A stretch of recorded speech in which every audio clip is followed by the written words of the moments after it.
ಇವತ್ತು ನಾವು ನಾಲ್ಕನೇ ಭಾಗವನ್ನು ನಾವು ನೋಡ್ತಾ ಇದ್ದೇವೆ. और आज के दिन में चौथा भाग को हम देख रहे हैं. Better covenant through the blood of Jesus. और यीशु मसीह के लहू के द्वारा उत्तम वाचा. Hallelujah. Hallelujah. Hallelujah. Hallelujah. So ಹಿಂದಿನ ವಾರದಲ್ಲಿ ನಾವು ನೋಡುವಂತ ವಿಷಯವಾಗಿದ್ದು ಕ್ಷಮಾಪಣೆ ಅಥವಾ ಶುದ್ಧೀಕರಣೆಯ ರಕ್ತ. और गए हफ्तों में हमने जो देखा था वो क्षमापन और शुद्धिकरण का लहू. ಇವಾಗ ನಾವು ಅದನ್ನು ಮುಂದುವರಿಸ್ತಾ ಇದ್ದೇವೆ. ನಾವು ಎಫೆಸ 1:7 ತೆಗೆಯುವ. हम आगे बढ़ रहे हैं. एफेसी की किताब में पहला अध्याय का 7वां वचन. ಯಾರು ಈ ಸೀರೀಸ್ ಅನ್ನು ತಪ್ಪಿಸಿಕೊಂಡಿದ್ದಾರೆ ದಯಮಾಡಿ ನನ್ನನ್ನು ಕ್ಷಮಿಸಿರಿ ಮತ್ತು ನಿಮ್ಮನ್ನೇ ನೀವು ದೋಷ ಫಲ ನಿಮ್ಮಲ್ಲಿ ನೀವು ಹಾಕಿಕೊಳ್ಳಿರಿ. और कौन ये सीरीज चुक चुके हैं मुझे क्षमा कीजिए लेकिन इसका दोष फल आपके ऊपर ही आप डालिए. हालेलुया. हालेलुया. ಕಾರಣ ನೀವು ಬಾರದ ನಿಮಿತ್ತವಾಗಿ ನೀವು ತಪ್ಪಿಸಿಕೊಂಡಿದ್ದೀರಿ.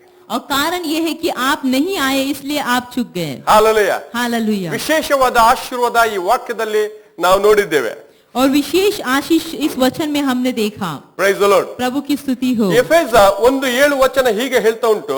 और एफेसी की किताब में पहला अध्याय का 7वां वचन इस तरह कहता है. ಈತನು ನಮಗೋಸ್ಕರ ತನ್ನ ರಕ್ತವನ್ನು ಸುರಿಸಿದ್ದರಿಂದ ನಮ್ಮ ಅಪರಾಧಗಳು ಪರಿಹಾರವಾಗಿ ನಮಗೆ ಬಿಡುಗಡೆ ಆಯಿತು. ಇದು ದೇವರ ಕೃಪಾತಿಶಯವೇ. हमको उसमें उसके लहू के द्वारा छुटकारा अर्थात अपराधों की क्षमा उसके उस अनुग्रह के धन के अनुसार मिला है. Praise the Lord. प्रभु की स्तुति ಈತನು हो. ಅಂದ್ರೆ ಯೇಸು ಕ್ರಿಸ್ತನು. यहाँ उसमें ऐसा कहते समय यीशु मसीह के बारे ಇಲ್ಲಿ में ವಾಕ್ಯ ಮುಂದುವರಿಸಿ ಹೇಳ್ತದೆ ಯೇಸು ಕ್ರಿಸ್ತನು ನಮಗೋಸ್ಕರ. यह वचन आगे बढ़कर कहता है कि यीशु मसीह हमारे लिए. ಹೇಳುವ ನನಗೋಸ್ಕರ. हम कहेंगे कि मेरे लिए. ಯಾವಾಗಲೂ ನಮ್ಮ ಜೀವಿತದಲ್ಲಿ ವಾಕ್ಯವನ್ನು ಓದುವಾಗ ಆ ವಾಕ್ಯ ನನಗೆ ಅನ್ನುವಂಥದ್ದು ನೀವು ಅನ್ವಯಿಸುವಂತೆ ನೀವು ಉಪಯೋಗಿಸಬೇಕು. कभी भी हमारे जीवन में वचन पढ़ते समय वो वचन हमारे लिए ऐसा अनुभव करते हुए उसको हमारे जीवन में लेना चाहिए. Praise the Lord. प्रभु की स्तुति हो. ಆವಾಗ ಆ ವಾಕ್ಯ ನಿನ್ನ ಸ್ವಂತದಾಗುತ್ತದೆ. तब वो वचन आपके लिए आपका हो जाता है. Praise the Lord. Hallelujah. ನಾವು ಕೆಲವು ತಿಂಗಳ ಹಿಂದೆ ನಾನು ಒಂದು ಆಫ್ರಿಕಾದಲ್ಲಿ ಪಾಸ ಸೇವ್ ಮಾಡುವಾಗ ಏನು ಆಗಿತ್ತು ವಿಷಯ ನಾನು ಹೇಳಿದ್ದೀನಿ ನಿಮ್ಗೆ. कई महीने पहले मैंने अफ्रीका में सेवकाई करते समय क्या हुआ था मैंने आपको बताया था. ಪಾಸ್ಟರ್ ದೇವರ ವಾಕ್ಯವನ್ನು ಪ್ರಕಟಿಸುವಾಗ ಘೋಷಿಸುವಾಗ ದೇವ ಜನರು ಆ ವಾಕ್ಯ ಅವರಿಗೆ ತಾಗಿದ್ದನ್ನು ಮುಂದೆ ಬಂದು ಹಣ ಇಟ್ಟು ಆ ವಾಕ್ಯವನ್ನು ಕೊಂಡುಕೊಳ್ತಿದ್ರು. और पास्टर वचन प्रचार करते समय वो वचन अगर उस व्यक्ति को लगता है तो वो आगे आकर पैसा रखकर उस वचन को ले लेता था. ಅಂದ್ರೆ ದೇವ ಜನರು ಆ ದೇವರ ವಾಕ್ಯವನ್ನು ಆ ಕಾಣಿಕೆಯೊಂದಿಗೆ ದೇವರಿಗೆ ಗೌರವಿಸುತ್ತಿದ್ದರು. मतलब परमेश्वर के लोग जो है परमेश्वर के वचन के लिए परमेश्वर को दान देकर गौरव देते थे. ಹಾಲೆಲೂಯಾ. हालेलुया. ನಮ್ಮ ಜೀವಿತದಲ್ಲಿ ಲೌಕಿಕ ಎಷ್ಟೋ ಒಂದು ಆ ವಿಷಯಗಳನ್ನು ನೀವು ಅದನ್ನು ಗಳಿಸುವಂತೆ ನೀವು ಪ್ರಯತ್ನ ಪಡಿರಿ. हमारे जीवन में दुनिया की कितनी बातों को पाने के लिए हम कोशिश करते हैं. ಆದರೆ ದೇವರ ವಾಕ್ಯ ಮಾತ್ರ ನಾನು ಹೇಳುವಂತದ್ದು ದೇವರ ವಾಕ್ಯ ಮಾತ್ರ ನಮ್ಮ ಜೀವಿತದಲ್ಲಿ ದುಡಿದನ್ನು ಮಾತ್ರ ಕಾರ್ಯ ಮಾಡುತ್ತದೆ. लेकिन मैं आपसे बताता हूँ कि परमेश्वर का वचन ही केवल हमारे जीवन में जो हम कहते हैं वो पूरा करता है. ಕೇವಲ ದೇವರ ವಾಕ್ಯ. केवल परमेश्वर का वचन. ಯಾಕಂದ್ರೆ ದೇವರ ವಾಕ್ಯ ಅದು ನಮ್ಮನ್ನು ಉಂಟು ಮಾಡುವಂತದ್ದಾಗಿದೆ. क्योंकि परमेश्वर का वचन जो है वो हमें उत्पन्न करता है. ನಮ್ಮ ಜೀವಿತದಲ್ಲಿ ಇಲ್ಲದ ಸಂಗತಿಗಳನ್ನು ನಮ್ಮ ಜೀವಿತದಲ್ಲಿ ಉಂಟು ಮಾಡುವಂತದ್ದಾಗಿದೆ. Creative power of God. और हमारे जीवन में जो बात नहीं है उसे वो उत्पन्न करने वाला परमेश्वर की सामर्थ उसमें है. ಎಕ್ಸಾಂಪಲ್ ಕೊಡ್ರಿ. उदाहरण देता हूँ. ಆರಂಭದಲ್ಲಿ ಏನು ಶೂನ್ಯವಾಗಿದ್ದ ಭೂಮಂಡಲವನ್ನು ದೇವರು ತನ್ನ ವಾಕ್ಯದಿಂದ ಸೃಷ್ಟಿಸಿದನು. और आरंभ में जो शून्य था कुछ भी नहीं था धरती पे परमेश्वर ने अपने वचन के द्वारा उसे सृष्टि किया. ನಮ್ಮ ಜೀವಿತದಲ್ಲಿ ಇಲ್ಲದ ಸಂಗತಿಗಳು ತನ್ನ ವಾಕ್ಯದಲ್ಲಿ ಆತನು ಉಂಟು ಮಾಡುವನಾಗಿದ್ದಾನೆ. ಆಮೆನ್. और हमारे जीवन में जो बात नहीं है अपने वचन के द्वारा वो उत्पन्न करने वाला है. ಹಾಲೆಲೂಯಾ. हालेलुया. ಆದ ಕಡೆ ದೇವರ ವಾಕ್ಯ ನಮ್ಮ ಬಾಯಲ್ಲಿ ನಮ್ಮ ಹೃದಯದಲ್ಲಿ ಹಾಕಿರಿ. इसलिए परमेश्वर का वचन हमारे हृदय में हमारे मुंह में डालिए. ನಿಮಗೆ ತಿಳಿದಿದೆಯಾ? ನಿಮಗೆ ಯೇಸು ಕ್ರಿಸ್ತ ನಿಮ್ಮ ಮುಂದೆ ಒಂದು ಹೊಸ ಒಡಂಬಡಿಕೆ ಮಾಡಿದ್ದನ್ನು ನೆನಪುಂಟೋ? आपको याद है कि यीशु मसीह आपके सामने एक नई वाचा को किया था. ಹಿಂದಿನ ವಾರಗಳಲ್ಲಿ ಇದನ್ನು ನಾವು ಮಾತಾಡಿದೆವು. और गए हफ्तों में इसके बारे में हमने बातें की. ಆ ಒಡಂಬಡಿಕೆಯಲ್ಲಿ ಒಂದು ವಿಶೇಷವಾದ ಒಂದು ಕ್ಲಾಸ್ ಬರೆದಿದೆ. और उस वाचा में एक विशेष रीति का क्लॉज लिखा गया ಆ है. ಒಡಂಬಡಿಕೆಯಲ್ಲಿ ಆತನು ಹೇಳ್ತಾ ಇದ್ದಾನೆ ನನ್ನ ವಾಕ್ಯವು ಆತನ ಮನಸ್ಸಿನಲ್ಲಿ ಆತನ ಹೃದಯದಲ್ಲಿ ಬರೆಯುವೆನು. और उस वाचा में वो कहता है कि मेरे वचन को उसके हृदय में उसके मन में लिखूंगा। ಈ ನಿಮಿತ್ತವಾಗಿ ಆತನ ನೆರೆಯವರು ಆತ ದೇವರು ಯಾರನ್ನು ಹೇಳುವ ಅಗತ್ಯವಿಲ್ಲ. और इस कारण उसके पड़ोसी से कहने की जरूरत नहीं पड़ेगी कि परमेश्वर कौन है। ಹಾಲೆಲೂಯಾ. ಹಾಲೆಲೂಯಾ. ದೇವರ ವಾಕ್ಯ ಆತನ ಹೃದಯದಲ್ಲಿ ಬರೆಯುವುದು ಅದು ಬರೆಯುವಂತದ್ದು ಒಂದು ದೇವರು ಮಾಡುವಂತ ಒಡಂಬಡಿಕೆ ಆಗಿದೆ. और परमेश्वर का वचन उसके हृदय में लिखना परमेश्वर करने वाली वाचा है। Hallelujah. Hallelujah. Praise the Lord. Hallelujah. प्रभु की स्तुति हो। हालेलुया. हालेलुया। ಎಷ್ಟು ಜನಕ್ಕೆ ದೇವರ ವಾಕ್ಯದ ಒಂದು ಅಭಿಷೇಕ ಬೇಕು, ವಾಕ್ಯದ ಜ್ಞಾನ ಬೇಕು. कितने जन को परमेश्वर का वचन का अभिषेक चाहिए, उसका ज्ञान चाहिए। ಎಬ್ರಿಯ 8ನೇ ಅಧ್ಯಾಯದ 9 ವಚನದಿಂದ ನೀವು ಅದು ಓದಿಕೊಳ್ಳಿರಿ ಮನೆಯಲ್ಲಿ. ಅಲ್ಲಿರುವಂತ ಅಂಶಗಳನ್ನು ಅದು ಹೊಸ ಒಡಂಬಡಿಕೆಯಲ್ಲಿ ನಿನ್ನೊಂದಿಗೆ ಮಾಡಿದ ಒಡಂಬಡಿಕೆ ಆಗಿದೆ. और इब्रानी की किताब में 8वां अध्याय का 9 वचन से आप घर पे पढ़ लीजिए। वहां वो जो वाचा किया वो आपके लिए है। ಹಾಲೆಲೂಯಾ. ದೇವ ಜನರಿಗೆ ದೇವರು ಮಾಡಿದ ಒಡಂಬಡಿಕೆ ವಿಷಯವನ್ನು ತಿಳ್ಕೊಳ್ಳುವುದು ಅಗತ್ಯವಾಗಿದೆ. और परमेश्वर के लोगों को परमेश्वर ने जो वाचा किया उसके बारे में जानना बहुत ही जरूरी है। ಹಾಲೆಲೂಯಾ. हालेलुया। ಇಲ್ಲವರೆ ನಾವು ಯಾರಾದ್ರೂ ಕೇಳಿದ್ರೆ ಯಾವ ಒಡಂಬಡಿಕೆ ನಿಮ್ಮಲ್ಲಿ ಹೊಸ ಒಡಂಬಡಿಕೆ ಹೇಳ್ತೀರಿ, ಯಾವ ಒಡಂಬಡಿಕೆ ನಿಮ್ಮಲ್ಲಿ ಉಂಟು? अगर आपको कोई पूछे तो नहीं, तो आपको अगर कोई पूछे तो कि आप में जो नई वाचा क्या है करके, ಯಾಕೆಗೋಸ್ಕರ ಯೇಸುವನ್ನು ನೀವು ಹಿಂಬಾಲಿಸ್ತಿದ್ದೀರಿ? और क्यों आप यीशु मसीह का पीछा ಯಾಕೆ करते ನೀವು हैं, ಕ್ರೈಸ್ತರನ್ನು ನೀವು ಕರೀತೀರಿ? और क्यों अपने आप को क्रिस्ती ऐसा कहलाते हो, ಯಾಕೆ ನಿಮಗೆ ವಿಶ್ವಾಸಿ ಅಂತ ಕರೀತಾರೆ? क्यों आपको विश्वास ऐसा बुलाते हैं? ಯಾರಾದ್ರೂ ಕೇಳಿದ್ರೆ ಉತ್ತರ ಉಂಟಾ ನಿಮಗೆ? क्या कोई पूछे तो आपके पास जवाब है? ನಾವು ಯೋಗ್ಯರಾಗಬೇಕು. हम योग्य होना ಹಾಲು चाहिए, ನಮ್ಮ ಜ್ಞಾನವುಳ್ಳ ವಾಕ್ಯದಿಂದ ಅನ್ಯರ ಬಾಯನ್ನು ಮುಚ್ಚಿಸಿಕೊಳ್ಬೇಕು. और हमारे ज्ञानदायक वचन के द्वारा अन्य लोगों का मुंह बंद करना है। ಹಾಲೆಲೂಯಾ. ಅಂದರೆ हालेलुया। ಅವರಿಗೆ ನೀವು ಯೋಚಿಸುವಂತ ಒಂದು ವಿಶೇಷವಾದ ಕೆಲವು ವಿಷಯಗಳನ್ನು ಅವರ ಬೀಜವಾಗಿ ಅವರ ಹೃದಯದಲ್ಲಿ ಮನಸ್ಸಲ್ಲಿ ಹಾಕಬೇಕು. मतलब आप जो सोचने वाले विशेष जो बात है उनके हृदय में उनके मन में वो बीज डालना है। Praise the Lord. प्रभु की स्तुति हो। ಯಾವಾಗ ನೀವು ಕೆಲವು ಯೋಚಿಸುವಂತ ವಾಕ್ಯಗಳು ಅವರ ಹೃದಯದಲ್ಲಿ ಮನಸ್ಸಲ್ಲಿ ನೀವು ಬಿತ್ತುತ್ತೀರಿ, ಆವಾಗ ಅವರು ಸ್ಟಾರ್ಟ್ ಮಾಡ್ತಾರೆ, ಥಿಂಕಿಂಗ್ ಮಾಡ್ಲಿಕ್ಕೆ ಸ್ಟಾರ್ಟ್ ಮಾಡ್ತಾರೆ. जब आप वो वचन को जो आप सोचते हैं उनके हृदय में डाल देते हैं, उनके मन में डाल देते हैं, वो सोचना आरंभ करते हैं। Praise the Lord. प्रभु की स्तुति हो। Hallelujah. हालेलुया। ದೇವರ ವಾಕ್ಯ ನಮ್ಮ ಹೃದಯದಲ್ಲಿ ನಾವು ಬರೆದಿಡಬೇಕು. परमेश्वर का वचन हमारे हृदय में लिखना है। ಆವಾಗ ನಿಮಗೆ ತಿಳಿದಿದೆ ನಿಮ್ಮ ದೇವರು ಯಾರು, तब आप जानते हैं कि आपका परमेश्वर कौन ಮತ್ತು है, ನೀವು ಯಾರನ್ನ ಸೇವಿಸ್ತಾ ಇದ್ದೀರಿ, और आप किसकी सेवकाई ಮತ್ತು करते ನಿಮ್ಮ हैं, ಯೋಗ್ಯತೆ ಏನು, और आपकी योग्यता ನಿಮ್ಮ क्या है, ಸ್ಟೇಟಸ್ ಯಾವುದು, और आपका स्टेटस क्या है, ನಿಮ್ಮ ಅಧಿಕಾರ ಯಾವುದು, और आपका अधिकार ನಿಮ್ಮ क्या है, ಮಾತಿನಲ್ಲಿ ಇರುವಂತಹ ಆ ವಾಕ್ಯದ ಬೆಲೆ ಯಾವುದು. और आपके वचन में आपके मुंह में जो वचन है उसका दाम क्या है। ಹಾಲೆಲೂಯಾ. ಆವಾಗ ನೀವು Hallelujah. ತಿಳಿದುಕೊಳ್ತೀರಿ ದೇವ ಜನರು. तब आप जान लेते हैं। Praise the Lord. प्रभु की स्तुति हो। ಹಾಲೆಲೂಯಾ. हालेलुया। ಇಲ್ಲವಾದರೆ नहीं तो ಸ್ಪಿರಿಟ್ಲೆಸ್ ಕ್ರಿಶ್ಚಿಯನ್ಸ್. ऐसा होता है कि आत्मिक रहित क्रिश्चियन हो जाते हैं। ಹಾಲೆಲೂಯಾ. हालेलुया। ಆಸ್ಪತ್ರೆಯಲ್ಲಿ ಆ ಬಾಟಲ್ ಕೊಡ್ತಾರೆ ನೋಡಿ, ಐವಿ ಅಲ್ವಾ, ಐವಿ ಕೊಡ್ತಾರಲ್ಲ. और अस्पताल में आईवी देते हैं। ಯಾಕೆ? क्यों देते हैं? ಬಲ ಇಲ್ಲ ಅದಕ್ಕೆ. इसलिए देते हैं कि आप में बल नहीं होता तो देते हैं। ಆ ವ್ಯಕ್ತಿ ನಡ್ಕೊಂಡು ಹೋಗ್ಲಿ ಸ್ವಲ್ಪ, अगर वो व्यक्ति जो आईवी नहीं पा रहा है वो चल कर जाता है। Price the lord. ಹೇಗೆ ಹೋಗ್ತಾನೆ? ಬಾಟಲ್ ಕೈ ಎತ್ತಿಕೊಂಡು. कैसे जाता है? बॉटल हाथ में रखकर धीरे धीरे जाता है, ಯಾಕೆ? ಆತನ ಬಲ ಐವಿಯಲ್ಲಿದೆ. क्योंकि उसका बल जो है आईवी में है। Price the Lord. प्रभु की स्तुति हो। ನಾವು ಬಲಹೀನ ಕ್ರಿಸ್ತರಾಗಿ ಜೀವಿಸಬೇಕು ಈ ಲೋಕದಲ್ಲಿ. हम क्या बलहीन व्यक्तियों का जीना है क्या? हाय, ಒಂದು ವೇಳೆ ನಾವು ಬಲಹೀನರಾದ ಕ್ರಿಸ್ತರು ಹೇಗೆ ಬಲವ ಶಕ್ತನಾದ ದೇವರನ್ನು ನಾವು ಪ್ರಕಟಿಸಬಹುದು ನಮ್ಮ ಈ ಲೋಕದಲ್ಲಿ? और बलहीन जो क्रिस्त है वो कैसे बलवान परमेश्वर के बारे में प्रकटीकरण देगा। Price the Lord. प्रभु की स्तुति हो। ಆದ ಕಾರಣ ನೀವು ಬಲಶಕ್ತಿಯುಳ್ಳ ದೇವರ ಸಾಮರ್ಥ್ಯವನ್ನು ನೀವು ತಿಳಿದುಕೊಳ್ಳಬೇಕು, ಆ ಸಾಮರ್ಥ್ಯದಲ್ಲಿ ನಾವು ನಡೆಯಬೇಕು. और इसलिए बलवान परमेश्वर की सामर्थ को आप जानना है और उस सामर्थ में आपको भी चलना है। ನಂಬುವವರು ಮಾತ್ರ ದೇವರಿಗೆ ಹಾಲೆಲೂಯಾ ಹೇಳುವ. और जो विश्वास करते हो हालेलुया कहेंगे। ಸ್ವಲ್ಪ ಫಾಸ್ಟನ್ ಸೀಟ್ ಬೆಲ್ಟ್ ನ. और fasten your seat belt। Praise God. प्रभु की स्तुति ಆಕ್ಷನ್ हो। ಮಾಡಿ, ನೋ ಪ್ರಾಬ್ಲಮ್, ಆಕ್ಷನ್ ಮಾಡಿ. This is called as by faith. और एक्शन कीजिए, कोई बात नहीं, विश्वास के द्वारा। ಹಾಲೆಲೂಯಾ. हालेलुया। ದೇವರಿಗೆ ಸ್ತೋತ್ರ. परमेश्वर की ಇಲ್ಲಿ स्तुति हो। ವಾಕ್ಯದ ಓದಿದೆವು, ಈ ನಮಗೋಸ್ಕರ ತನ್ನ ರಕ್ತವನ್ನು ಸುರಿಸಿದ್ದರಿಂದ ನಮ್ಮ ಅಪರಾಧಗಳು ಪರಿಹಾರವಾಗಿ ನಮಗೆ ಬಿಡುಗಡೆ ಆಯಿತು. और यहाँ वचन हमने पढ़ा कि हमारे उसके लहू के छुटकारे के द्वारा अर्थात अपराधों की क्षमा हमें हुई है। ಹಾಲೆಲೂಯಾ. हालेलुया। ಸೊ ಆತನು ತನ್ನ ರಕ್ತ ನಮಗೋಸ್ಕರ ಸುರಿಸಿದ್ದರಿಂದ ನಮ್ಮ ಅಪರಾಧಗಳು ಪರಿಹಾರವಾಗಿ ನಮಗೆ ಬಿಡುಗಡೆ ಆಯ್ತು. ನಮ್ಮ ಬಿಡುಗಡೆ ಆಗ್ಬೇಕಾದ್ರೆ ಅಪರಾಧ ಪರಿಹಾರ ಆಗುವುದು ಅಗತ್ಯ ಅಂತ ನಾವು ತಿಳ್ಕೊಳ್ಳುತ್ತೇವೆ. और इस वचन के द्वारा हम जान लेते हैं कि हमें छुटकारा मिलना है तो अपराध का परिहार होना जरूरी है. ಸೊ ಬಿಡುಗಡೆ, छुटकारा, ನಾವು ಹೇಳುವ ಬಿಡುಗಡೆ, हम कहेंगे छुटकारा. ಯಾರಿಂದ ಬಿಡುಗಡೆ?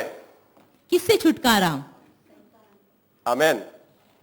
ಸೈತಾನನ ಬಂಧನದಿಂದ, ಆತನ ಅಧಿಕಾರದಿಂದ, ಆತನ ಅಧಿಪತ್ಯದಿಂದ ಯಾವಾಗ ನಮಗೆ ಬಿಡುಗಡೆ ಆಗುತ್ತದೆ ಆವಾಗ ನಾವು ಸ್ವತಂತ್ರರಾಗ್ತೇವೆ. और शैतान के अधिकार से और शैतान के बंधन से और शैतान के राज्यत्व से जब हमें छुटकारा मिलता है तब हमें छुटकारा मिल जाता है. ಹಾಲೆಲೂಯಾ. ಹಾಲೆಲೂಯಾ. ಇಲ್ಲವಾದ್ರೆ ಸೈತಾನನು ಪಾಪ ಪಾಪ ಪಾಪ ಅಂತ ನಮ್ಮನ್ನು ನಡೆಸ್ತಾ ಇದ್ದಾನೆ. नहीं तो शैतान पाप पाप ऐसा हमें घुमाते रहता है. Praise the Lord. प्रभु की स्तुति हो. ಯಾವಾಗ ಯೇಸು ಕ್ರಿಸ್ತ ತನ್ನ ರಕ್ತವನ್ನು ಸುರಿಸಿದನೋ ಆ ರಕ್ತದಿಂದ ನಮ್ಮನ್ನು ಶುದ್ಧೀಕರಿಸಿ ಸೈತಾನನ ಬಂಧನದಿಂದ, ಆತನ ಅಧಿಕಾರದಿಂದ, ಆತನ ಅಧಿಪತ್ಯದಿಂದ, ಆತನ ಆಡಳಿತದಿಂದ ನಮ್ಮನ್ನು ಆತನು ಬಿಡುಗಡೆ ಕೊಟ್ಟನು. और जब यीशु मसीह ने अपना लहू बहाया, उसके लहू के द्वारा उसने हमें शैतान के बंधन से, उसके अधिकार से, उसके राज्यत्व से हमें छुटकारा दिया. ಹಾಲೆಲೂಯಾ. हालेलुया. ನಮ್ಮವರು ಮಾತ್ರ ದೇವರಿಗೆ ಸ್ತೋತ್ರ ಹೇಳುವ. और जो विश्वास करते हैं परमेश्वर को धन्यवाद कहेंगे. ಹಾಲೆಲೂಯಾ. ಇದು ಆತನ हालेलुया. ಕೃಪಾತಿಶಯ ಅಂತ ದೇವರ ವಾಕ್ಯ ಹೇಳ್ತಾ ಉಂಟು. और ये उसका कृपा है ऐसा परमेश्वर को वचन कहता है. ಹಾಲೆಲೂಯಾ. हालेलुया. ನಾನು ಮತ್ತು ನೀನು ಮಾಡಿದ ಯಾವುದೇ ಒಳ್ಳೆ ಕಾರ್ಯ ಅಲ್ಲ. और आप और हम जो करते कोई भलाई काम नहीं है. ಹಾಲೆಲೂಯಾ. हालेलुया. ಇಲ್ಲವಾದ್ರೆ ನಿಮ್ಮ ತಾಕತ್ತು ನೀವು ಸೈತಾನಿಗೆ ತೋರಿಸಬೇಕಾಗಿತ್ತು. ಬಾ, अगर ऐसा है तो आप शैतान को अपना बल दिखाना चाहिए था. Price the Lord. प्रभु की स्तुति हो. ಅಲ್ಲಿ ನಾವು ನೋಡ್ತೇವೆ ಯಾಕೋಬನಿಗೆ ಮತ್ತು ಆ ದೂತರೊಂದಿಗೆ ಒಂದು ಹೋರಾಟ ಆಯಿತು. हम देखते हैं कि याकूब और दूत के बीच में एक लड़ाई होती है. Praise the Lord. प्रभु की स्तुति हो. ಹಾಲೆಲೂಯಾ. ಇಲ್ಲಿ ಯಾಕೋಬನಿಗೆ ಇಸ್ರೇಲ್ ಎಂದ ಹೆಸರು ಬರುತ್ತದೆ. ಯಾಕೆ? ಆತನು ಆ ದೂತನನ್ನು ಸೋಲಿಸಿದನು. और वहाँ याकूब को इज़राइल ऐसा नाम आता है क्यों? क्योंकि वो दूत को उसने हराया. ಹಾಲೆಲೂಯಾ. हालेलुया. ಸೈತಾನನೊಂದಿಗೆ ನಾವು ಅವಾಗ ಹೋರಾಟ ಮಾಡುವುದಾದ್ರೆ ಹೇಗೆ ಆಗುತ್ತದೆ? शैतान के साथ अगर ऐसा लड़ाई करते तो कैसा होगा? Price the Lord. प्रभु की स्तुति हो. ಹಾಲೆಲೂಯಾ. हालेलुया. ನಾವು ಅಸಕ್ತರಾದ ನಿಮಿತ್ತವಾಗಿ ದೇವರು ತನ್ನ ಕೃಪಾಶಯದಿಂದ ಒಂದು ಹೊಸ ಮಾರ್ಗವನ್ನು ಯೇಸು ಮುಖಾಂತರ ಮಾಡಿದನು. और हम बलहीन थे इसलिए परमेश्वर ने यीशु मसीह के द्वारा एक नए रास्तों को हमारे लिए खोल दिया. ಯಾವತ್ತು ದಾಸನು ಯಜಮಾನನ ವಿರುದ್ಧವಾಗಿ ಹೋರಾಡಲು ಸಾಧ್ಯವಿಲ್ಲ. कभी भी दास जो है अपने मालिक के विरोध में लड़ाई नहीं कर सकता. Price the Lord. प्रभु की स्तुति हो. ನೆನಪಲ್ಲಿಟ್ಟುಕೊಳ್ಳಿರಿ. याद रखिए. ಅದಕ್ಕೋಸ್ಕರ ಎಲ್ಲ ಆತ್ಮ, ಎಲ್ಲ ಮನುಷ್ಯನು ಸೈತಾನ ಅಧಿಪತ್ಯದಲ್ಲಿ ಆತನು ಬಂಧಿಸಲ್ಪಟ್ಟವನು. और इसलिए हम देखते पूरा मनुष्य जो मानव जाति है शैतान के राजत्व में, उसके बंधन में बंधा हुआ है. ಹಾಲೆಲೂಯಾ. ಇಲ್ಲಿ ನಾವು ತಿಳಿದುಕೊಳ್ಳೋ ಪ್ರಿಯರೇ, ದೇವರ ಕೃಪಾತಿಶಯದ ಆ ಬಲವನ್ನು ನಾವು ನೋಡಿಕೊಳ್ಳಿರಿ. और यहाँ परमेश्वर की कृपा के बल को हम जान लेंगे. ಎಂದು ನಾವು ಆತನ ಸಮ್ಮುಖದಲ್ಲಿ ರಕ್ಷಣೆ ಹೊಂದುವುದಾದ್ರೆ, ಇಂದು ನಾವು ಆತನ ಸಮ್ಮುಖದಲ್ಲಿ ನೀತಿವಂತರು, ಪರಿಶುದ್ಧರು, ಯಾಜಕ ವರ್ಗದವರು ನಾವು ಅಂದು ದೇವರು ನಮ್ಮನ್ನು ಕರೆದಿದ್ದಾರೆ. ಅದು ಆತನ ಕೃಪಾವಾಗಿದೆ.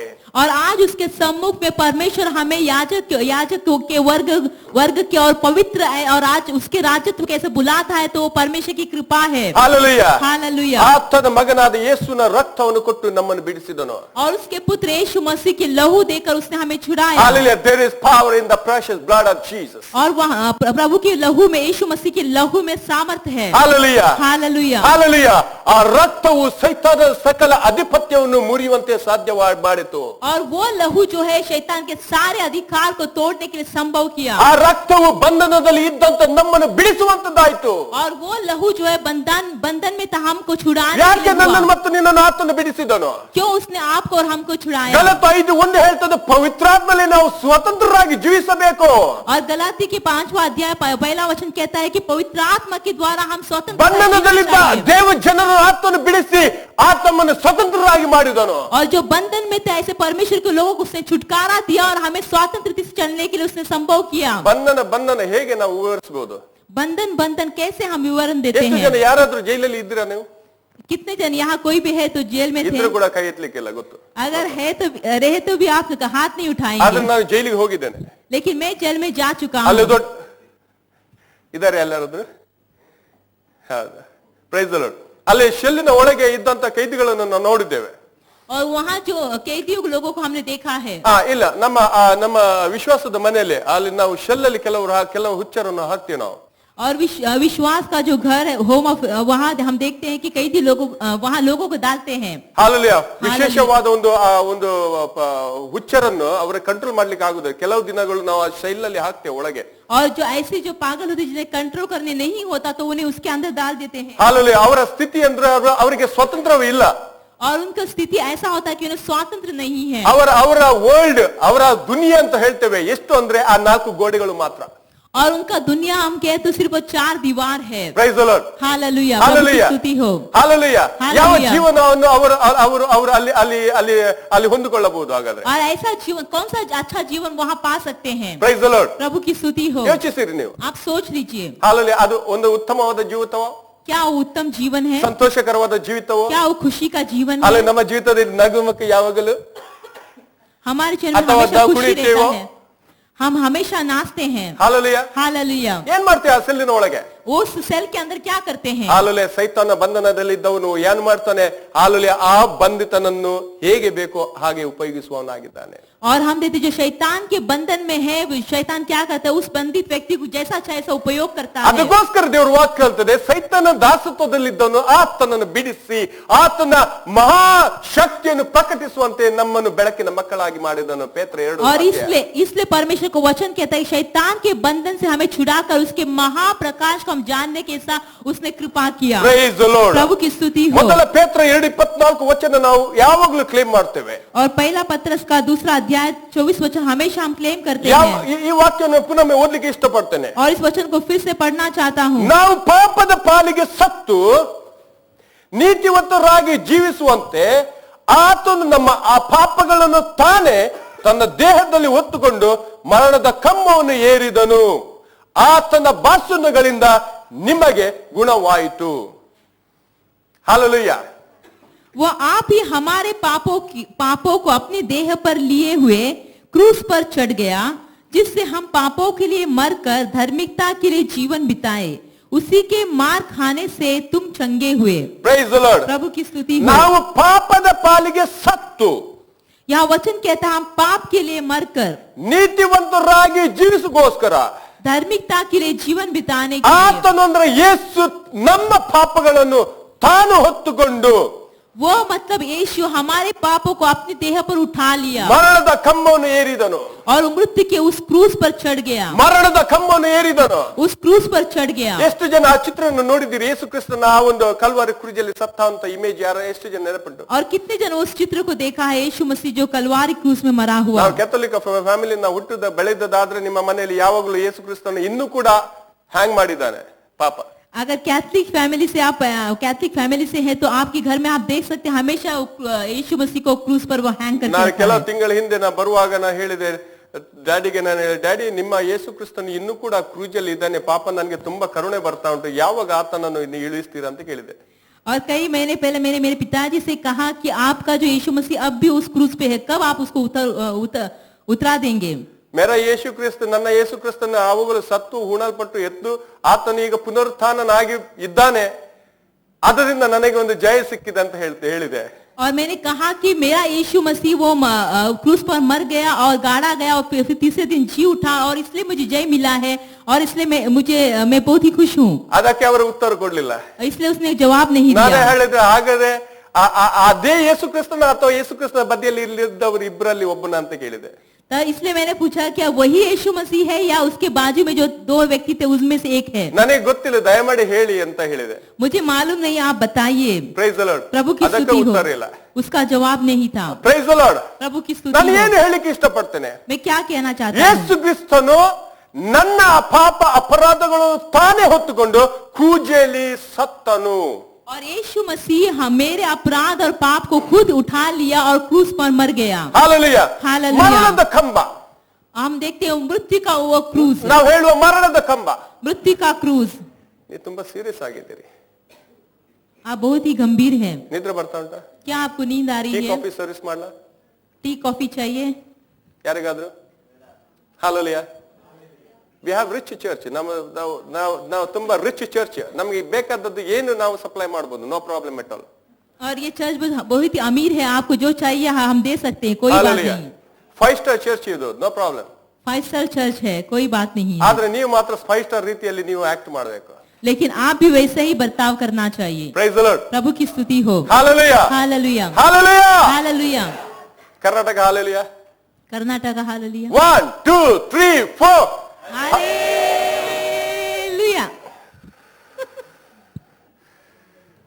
Oh, thank God. Anyway, God be the glory. Hallelujah. ಇಲ್ಲಿ ನಾವು ನೋಡ್ತೇವೆ, ನಮ್ಮ ಪಾಪವನ್ನು ಹೊತ್ತುಕೊಂಡು ಆ ಮರಣದ ಕಮ್ಮನ್ನು ಏರಿದನು. यहाँ हम देखते हैं हमारे पापों को उसने अपनी देह पर उठा लिया और क्रूस पर चढ़ गया. Praise the Lord. प्रभु की स्तुति हो. ನಮ್ಮ ಪಾಪಗಳನ್ನು ಹೊತ್ತು, हमारे पापों को उठाकर, ನನ್ನ ಪಾಪವನ್ನು ಹೊತ್ತು, मेरे पापों को उठाकर, ನಾವು ಹೇಳುವ ನನ್ನ ಪಾಪವನ್ನು ಹೊತ್ತುಕೊಂಡು, हम कहेंगे कि मेरे पापों को ನಾವು उठाकर, ಹೇಳುವ ನನ್ನ ಪಾಪವನ್ನು ಹೊತ್ತುಕೊಂಡು हम कहेंगे कि मेरे पापों को उठाकर ಮರಣದ ಕಮ್ಮನ್ನು ಏರಿದನು. मृत्यु का उस क्रूस को उसने वो चढ़ गया. ಮರಣದ ಕಂಬವನ್ನು ಏರಿದನು. मृत्यु का क्रूस को वो चढ़ गया. ಹಾಗಾದ್ರೆ ಆತನು ಏರಿದವನು ಯಾರು? तो वो जो उस पर क्रूस पर चढ़ा वो कौन है? ಪಾಪ ಯಾರದು? पाप किसका है? ನನ್ನ ಪಾಪ ಹೊತ್ತುಕೊಂಡು ಆತನು ಏರಿದನು मेरे पाप को लेकर वो चढ़ गया ಮತ್ತು ಆತನನ್ನು ಜಡಿದರು. और उसको मारा गया. ಹಾಲೆಲೂಯಾ. हालेलुया. ಹಾಗಾದ್ರೆ ಏನನ್ನು ಜಡಿದರು? तो क्या उसके ऊपर ठोका गया? ನಮ್ಮ ಪಾಪವನ್ನು ಅಲ್ಲಿ ಜಡಿದವು. उसके ऊपर हमारे पापों को डाला गया. ಹಾಲೆಲೂಯಾ. गया. ಹಿಂದಿನ हालेलुया. ವಾರದಲ್ಲಿ ಹೇಳಿದೆ, ದೇವರು ನಮ್ಮ ಎಲ್ಲಾ ಪಾಪವನ್ನು ಆ ಯಜ್ಞದ ಕುರಿ ಆತನ ಮೇಲೆ ಆತನು ಹಾಕಿದನು.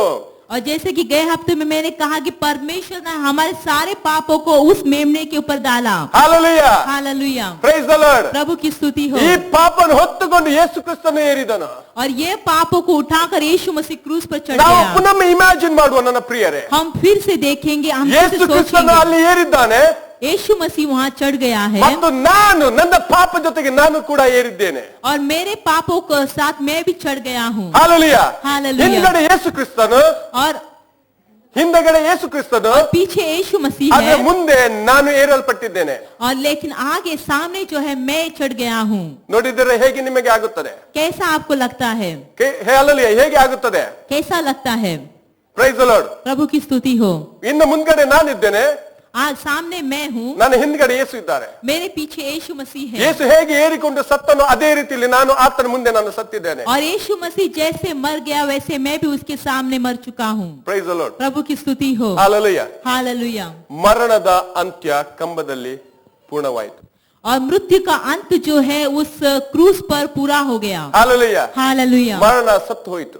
और मृत्यु जो मर गया. Price the Lord. प्रभु की स्तुति हो. ಹಾಲೆಲೂಯಾ. हालेलुया. ಸೊ ಏನನ್ನು ಕೊಟ್ಟನು ಆತನು? तो उसने क्या दिया? ನೂತನ ಜೀವಿತ, नया जीवन दे दिया. ನೂತನ ಸೃಷ್ಟಿ, नया जीवन दिया, नया ನೂತನ सृष्टि ಆಸೆ, और नई आशा ನೂತನ ನಿರೀಕ್ಷೆ. और नई आशा. ಹಾಲೆಲೂಯಾ. हालेलुया. ಹಾಲೆಲೂಯಾ. ಸ್ವತಂತ್ರವಾದ ಜೀವಿತ. और स्वातंत्र का जीवन. ಎಷ್ಟು ಸಂತೋಷವಾಗಿದ್ದೀರಿ? कितने जन खुश हैं? Hallelujah. Hallelujah. Praise the Lord. ದುಃಖದಲ್ಲಿದ್ದೀರಾ, ಸಂತೋಷದಲ್ಲಿದ್ದೀರಾ? आप दुख में हैं या खुशी से हैं? ನಾವು ಹೇಗೆ ಸೆಲೆಬ್ರೇಟ್ ಮಾಡಬೇಕು? हम किस तरह बनाना चाहिए? ಮತ್ತು ಮುಂದಿನ ವಾಕ್ಯ ಹೇಳ್ತಾ ಉಂಟು, और आगे कहता है, ಆತನ ಬಾಸುಂಡಗಳಿಂದ ನಿಮಗೆ ಗುಣ ಆಯಿತು, ನಮಗೆ ಗುಣವಾಯಿತು. आगे वचन कहता है कि उसके कोड़े के मार खाने से मैं चंगा हो चुका. Price the lord. हालेलुया. ಯೇಸು ಕ್ರಿಸ್ತನು ಕೇವಲ ನಮ್ಮ ಪಾಪಗೋಸ್ಕರ ಮಾತ್ರ ಸತ್ತನಲ್ಲ, यीशु मसीह केवल हमारे पापों के लिए नहीं मरा, ಆತ ನಮಗೆ ದೈವಿಕ ಸ್ವಸ್ಥತೆಗೋಸ್ಕರ ಸತ್ತನು.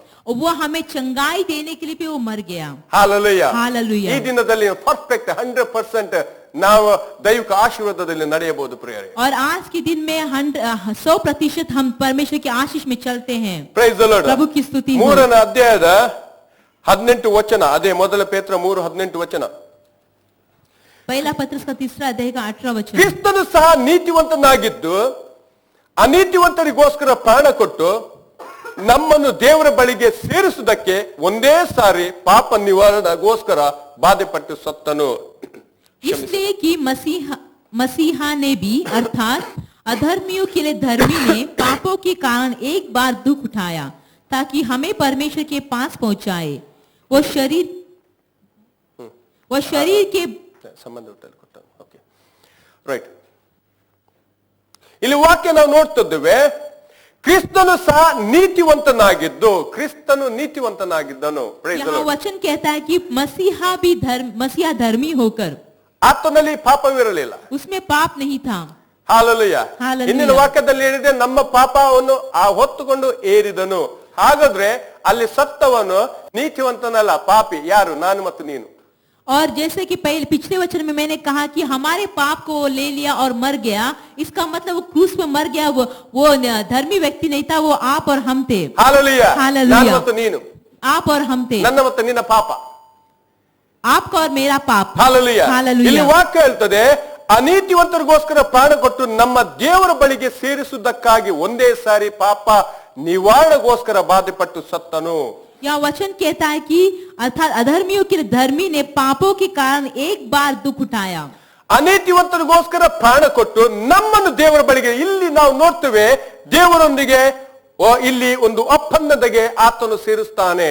यहाँ हम देखते हैं कि परमेश्वर के साथ वो हमें एक वाचा में मिलाता है. ಇಲ್ಲಿ ರೆಸ್ಟೋರೇಷನ್ ಅಂತ ನಾವು ನೋಡ್ತೇವೆ. यहाँ रेस्टोरेशन हम देखते हैं. ಯಾವುದು ದೇವರ ಸಂಬಂಧವನ್ನು ಕಳೆದಿದ್ದೆವು ಆರಂಭದಲ್ಲಿ, ಅದು ಪುನಃ ಸ್ಥಾಪಿಸುತ್ತಾನೆ ನಮ್ಮ ಯೇಸು ಕ್ರಿಸ್ತನು. और परमेश्वर के साथ जो संबंध को हमने खो दिया था वो यीशु मसीह फिर से स्थापित करता ಯಾವಾಗ है. ನಾವು ನೀತಿವಂತರಾಗಿ ಇದ್ದೇವೋ, ನಂತರ ಪಾಪದ ನಿಮಿತ್ತವಾಗಿ ಅನೀತಿವಂತರಾಗಿ ಜೀವಿಸಿದೆವೋ, ಈಗ ನಾವು ನಮ್ಮನ್ನು ನೀತಿವಂತರನ್ನಾಗಿ ಪುನಃ ಸ್ಥಾಪಿಸುತ್ತಾನೆ.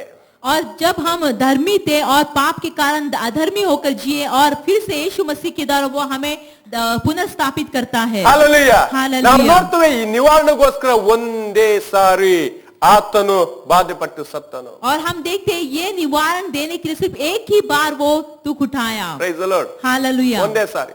एक ही बार. Praise the Lord. हालेलुया. ಹೊಸ प्रभु की स्तुति ಒಡಂಬಡಿಕೆ हो. ಮತ್ತು ಹಳೆ ಒಡಂಬಡಿಕೆಯಲ್ಲಿ ವ್ಯತ್ಯಾಸ ಯಾವುದು? और पुराना नियम में और नए नियम में व्यत्यास क्या है? ಮಹಾಯಾಜಕನು ಅಥವಾ ಯಾಜಕನು ಪದೇ ಪದೇ ಜನರಿಗೋಸ್ಕರ ತನ್ನ ಪಾಪಗೋಸ್ಕರ ಅಲ್ಲಿ ವಧೆಯನ್ನು ಮಾಡ್ತಾ ಇದ್ದನು. महायाजक और याजक जो है बार बार अपने लिए और अपने लोगों के पापों के लिए वो वहाँ बलि चढ़ाता था. ಆದರೆ ಹಿಂದಿನ ವಾರದಲ್ಲಿ ನಾವು ಹಿಬ್ರಿಯ 9:11 ವಚನದಿಂದ ನೋಡಿದ ಪ್ರಕಾರ ಆತ ನಮಗೋಸ್ಕರ ಒಂದೇ ಸಲ ತನ್ನ ಸ್ವಂತ ರಕ್ತವನ್ನು ಇಟ್ಟುಕೊಂಡು ದೇವರ ಆ ಒಂದು ಕೃಪಾ ಸಿಂಹಾಸನ ಮುಂದೆ ಆತನು ಸಮರ್ಪಿಸಿದನು. लेकिन गए हफ्तों में हमने देखा कि यीशु मसीह एक ही बार 9 अध्याय में, इब्रानी की किताब में 9 अध्याय में हमने देखा कि यीशु मसीह ने एक ही बार हमारे पापों के लिए अपने लहू को लेकर परमेश्वर की कृपा सिंहासन के सामने जा खड़ा हुआ. ಹಾಲೆಲೂಯ. ಒಂದೇ हालेलुया. ಸಲ एक ही बार. ನಿತ್ಯ ವಿಮೋಚನೆ ಕೊಟ್ಟನು. और उसने निरंतर विमोचन हमें ನಿತ್ಯ दे ವಿಮೋಚನೆ दिया. ಅಂದ್ರೆ ನಿತ್ಯ ನರಕದಿಂದ ಆತನು ಬಿಡಿಸಿದನು. और नित्य नरक से उसने हमें छुटकारा दे ನಿತ್ಯ दिया. ಮರಣದಿಂದ ಆತನು ಬಿಡಿಸಿದನು. और नित्य मृत्यु से उसने हमें छुटकारा दे ಹಾಲೆಲೂಯ. दिया. हालेलुया. ಆತನ ಸಮ್ಮುಖದಲ್ಲಿ ಪರಲೋಕದಲ್ಲಿ ನಿತ್ಯ ಜೀವಿತದ ನಿರೀಕ್ಷೆ ನಮಗೆ ಆತನು ಕೊಟ್ಟನು. और उसके सम्मुख में स्वर्ग में नित्य आशा का एक जीवन उसने हमें दे दिया. ಹಾಲೆಲೂಯ. ಹಾಲೆಲೂಯ. ಎಷ್ಟು ಜನ ಸಂತೋಷವಾಗಿದ್ದೀರಿ ಇದರ कितने जन ನಿಮಿತ್ತವಾಗಿ? खुश है इसके लिए. Praise the Lord. ಪ್ರಭು ಕಿ ಎಷ್ಟು ಒಂದು ಸ್ತುತಿ ಹೋ. ದೊಡ್ಡ ಆ ಮಹತ್ವವಾದ ಒಂದು ತ್ಯಾಗವನ್ನು ಆತನು ಕೊಟ್ಟನು. और कितने बड़े त्याग को उसने किया. 1ನೇ ಯೋಹಾನ 2ನೇ ಅಧ್ಯಾಯದ 2 ವಚನ ಓದಲಿಕ್ಕೆ ಇಷ್ಟಪಡ್ತೇನೆ. ಆತನು ನಮ್ಮ ಪಾಪಗಳನ್ನು ನಿವಾರಣೆ ಮಾಡುವ ಯಜ್ಞವಾಗಿದ್ದಾನೆ. ನಮ್ಮ ಪಾಪಗಳನ್ನು ಮಾತ್ರವಲ್ಲದೆ ಸಮಸ್ತ ಲೋಕದ ಪಾಪಗಳನ್ನು ಸಹ ನಿವಾರಣೆ ಮಾಡುತ್ತಾನೆ. 1 ಜಾನ್ 2:2. और वही हमारे पापों का प्रायश्चित है, और केवल हमारे ही नहीं वरन सारे जगत के पापों का भी. Price the Lord. प्रभु की स्तुति ನಮ್ಮ हो. ಅಂದರೆ ಯಾರ್ಯಾರು ನಂಬಿಕೊಂಡು ಒಪ್ಪಿಕೊಳ್ಳುವರು ಅವರಿಗೋಸ್ಕರ, और हम ऐसे कहते समय जो जो विश्वास कर लेते उनके लिए, ಮತ್ತು ಲೋಕಗೋಸ್ಕರ ಅಂದ್ರೆ ಇಷ್ಟು ತನಕ ಯಾರ್ಯಾರು ನಂಬಲಿಲ್ಲವೋ ಅವರಿಗೋಸ್ಕರ ಆತನು ಆವಾಗಲೇ ಫಿನಿಶ್ ವರ್ಕ್ ಮಾಡಿದ್ದಾನೆ. और दुनिया के ऐसे कहते समय अब तक जो विश्वास नहीं कर चुके हैं उनके लिए परमेश्वर ने ऑलरेडी काम कर चुका है. ದೇವರ ಕೃಪೆ ಇವಾಗಲೇ ನಮಗೆ ಆ ಒಂದು ಪ್ರಕಟಣೆ ಆತನು ನೀಡಿದ್ದಾನೆ. और परमेश्वर का कृपा यह है कि उसने हमें पहले ही प्रकटीकरण दे दिया है. ಅದರ ನಿಮಿತ್ತ ನಾವು ನೀತಿವಂತರಾಗಿ ಇಲ್ಲಿ ಆತನ ಮಂಡಳಿಯಲ್ಲಿ ಇದ್ದುಕೊಂಡು ನಾವು ಆತನನ್ನು ಆರಾಧಿಸ್ತೇವೆ. और इसलिए धर्मी होकर उसके मंडली में आकर हम उसकी आराधना करते हैं. Praise the Lord. ಈ हालेलुया. प्रभु ಲೋಕದಲ್ಲಿ की ಎಷ್ಟೋ स्तुति हो. ಕೋಟಿ ಜನರು ಇದ್ದಾರೆ. इस दुनिया में कितने कोटि लोग हैं, ಯೇಸು ಕ್ರಿಸ್ತನ ಆವಾಗಲೇ ಕಾರ್ಯವನ್ನು ಮಾಡಿ ಮುಗಿಸಿದ್ದಾನೆ. और यीशु मसीह ने पहले ही वो कार्य को खत्म किया है. ಆದರೆ ಅವರ ಜೀವಿತದಲ್ಲಿ ಅದು ಕಾರ್ಯ ಮಾಡುವಂತವರು ಅಥವಾ ಸಾಧಿಸುವಂತೆ ಅದು ಕಾರ್ಯ ಸಹಾಯ ಮಾಡುವರು ಯಾರು? ನಾನು ಮತ್ತು ನೀನು. और लेकिन उनके जीवन में उस कार्य को साधन करने वाले कौन है? आप और हम हैं. ಹಾಲೆಲೂಯ. हालेलुया. ಎಲ್ಲರ ವಿಮೋಚನೆಗೋಸ್ಕರ ಕರ್ತನು ಆತನು ನಮಗೋಸ್ಕರ ಸತ್ತನು. और सबकी छुटकारा के लिए यीशु मसीह हमारे लिए मर गया. 4ನೇ ಅಧ್ಯಾಯದ 10 ಮತ್ತು 14 ವಚನ ಅದೇ ಅಧ್ಯಾಯದ ಪುಸ್ತಕದಲ್ಲಿ. और चौथा अध्याय का 10 और 11 वचन। ಆತನು ನಮ್ಮನ್ನು ಪ್ರೀತಿಸಿ ನಮ್ಮ ಪಾಪ ನಿವಾರಣಾರ್ಥವಾಗಿ ತನ್ನ ಮಗನನ್ನು ಕಳಿಸಿಕೊಟ್ಟದರಲ್ಲಿ ನಿಜವಾದ ಪ್ರೀತಿಯ ಗುಣವು ನಾವು ತೋರಿ ಬರುತ್ತದೆ. 10ನೇ ವಚನ. प्रेम इसमें नहीं कि हमने परमेश्वर से प्रेम किया, पर इसमें है कि उसने हमसे प्रेम किया और हमारे पापों के प्रायश्चित के लिए अपने पुत्र को भेजा। ಇಲ್ಲಿ ನಾವು ನೋಡ್ತೇವೆ, ನಮ್ಮನ್ನು ಪ್ರೀತಿಸಿ ನಮ್ಮ ಪಾಪ ನಿವಾರಣಾರ್ಥಕವಾಗಿ ಯೇಸುವನ್ನು ಕಳಿಸಿಕೊಟ್ಟನು ಅಂತ ನಾವು ನೋಡ್ತೇವೆ. यहाँ हम देखते उसने हमसे प्रेम किया और हमारे पापों के प्रायश्चित के लिए अपने पुत्र को भेजा। ಸೊ ನಮ್ಮ ಪಾಪ ನಿವಾರಣೆಗೋಸ್ಕರ ಯೇಸು ಕ್ರಿಸ್ತನು ಬಂದನು. मतलब हमारे पाप के प्रायश्चित के लिए यीशु मसीह आए। ಹಾಲೆಲೂಯಾ. ಹಾಲೆಲೂಯಾ. ಇದರ ನಿಮಿತ್ತ ದೇವರ ನಿಜವಾದ ಪ್ರೀತಿಯ ಆ ಒಂದು ಕ್ರಿಯೆಯನ್ನು ನಾವು ನೋಡ್ತಾ ಇದ್ದೇವೆ. और इसके कारण हम देखते हैं कि परमेश्वर का सच्चा प्रेम का कार्य को हम देख सकते हैं। Praise the Lord. प्रभु की ಸೊ स्तुति हो। ಪ್ರೀತಿ ಕೇವಲ ಬಾಯಿ ಮಾತು ಮಾತ್ರ ಅಲ್ಲ, ವಾಕ್ಯ ಪದ ಮಾತ್ರವಲ್ಲ. प्रेम जो सिर्फ मुंह से बोलने वाली बातें नहीं है, ಪ್ರೀತಿ ಅನ್ನೋ ಎರಡು ಪದ ಅಲ್ಲ, और प्रेम जो है दो शब्द नहीं है, ಪ್ರೀತಿ ಅದು ಕಾರ್ಯವಾಗಿದೆ. लेकिन प्रेम जो है कार्य है। ನಾನು ನಂಬಿಸ್ತೇನೆ ನೀವೆಲ್ಲರೂ ಅರ್ಥ ಮಾಡಿಕೊಂಡಿದ್ದೀರಿ. और मैं समझता हूँ कि आप समझ चुके हैं। ನಾವು ಹೇಳುವ ಪ್ರೀತಿ ಕಾರ್ಯವಾಗಿದೆ. हम कहेंगे कि प्रेम कार्य है। ನಿಮ್ಮ ಪ್ರೀತಿ ನಿಮ್ಮ ಸಹೋದರ ಸಹೋದರಿಗೆ ಅದು ನಿಮ್ಮ ಕಾರ್ಯ ಮುಖಾಂತರ ತೋರಿಸಿರಿ. और आपका प्रेम जो है आपके भाई बहन को अपने कार्य के द्वारा दिखाइए। Praise the Lord. प्रभु की स्तुति हो। Hallelujah. Hallelujah. Hallelujah. Hallelujah. Right. ಈಗ ನಾವು ನೋಡ್ತೀವಿ 14 ವಚನ. और अब हम देखते हैं ತಂದೆಯು 14 ತನ್ನ वचन। ಮಗನನ್ನು ಲೋಕ ರಕ್ಷಕನಾಗಿ ನನ್ನಾಗಿ ಕಳಿಸಿಕೊಟ್ಟಿರುವುದನ್ನು ನಾವು ನೋಡಿದ್ದೇವೆ, ಅದರ ವಿಷಯದಲ್ಲಿ ಸಾಕ್ಷಿ ಹೇಳುತ್ತೇವೆ. हमने देख भी लिया और गवाही देते हैं कि पिता ने पुत्र को जगत का उद्धार करता करके भेजा है। Praise the Lord. प्रभु की स्तुति हो।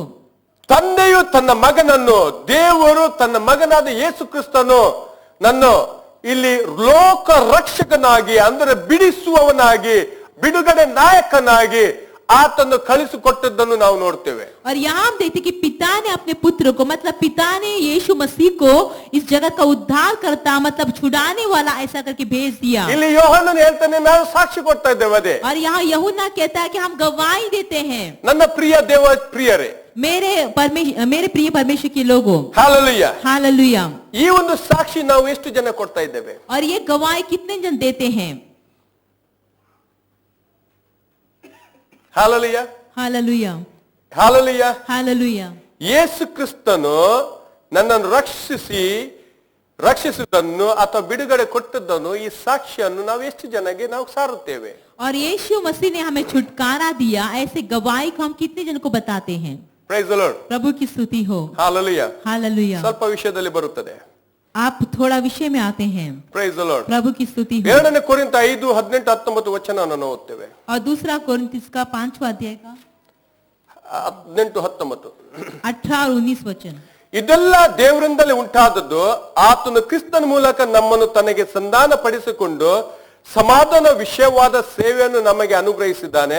ಆ ಸಮಾಧಾನ ವಾಕ್ಯವೇನೆಂದರೆ, ದೇವರು ಮನುಷ್ಯರ ಅಪರಾಧಗಳನ್ನು ಅವರ ಲೆಕ್ಕಕ್ಕೆ ಹಾಕದೆ ಲೋಕವನ್ನು ಕ್ರಿಸ್ತನಲ್ಲಿ ತನಗೆ ಸಮಾಧಾನ ಪಡಿಸಿಕೊಳ್ಳುತ್ತಿದ್ದಾನೆಂಬುದೇ ಅದನ್ನು ಸಾರುವ ಸೇವೆಗೆ ನಮ್ಮನ್ನು ನೇಮಿಸಿದ್ದಾನೆ.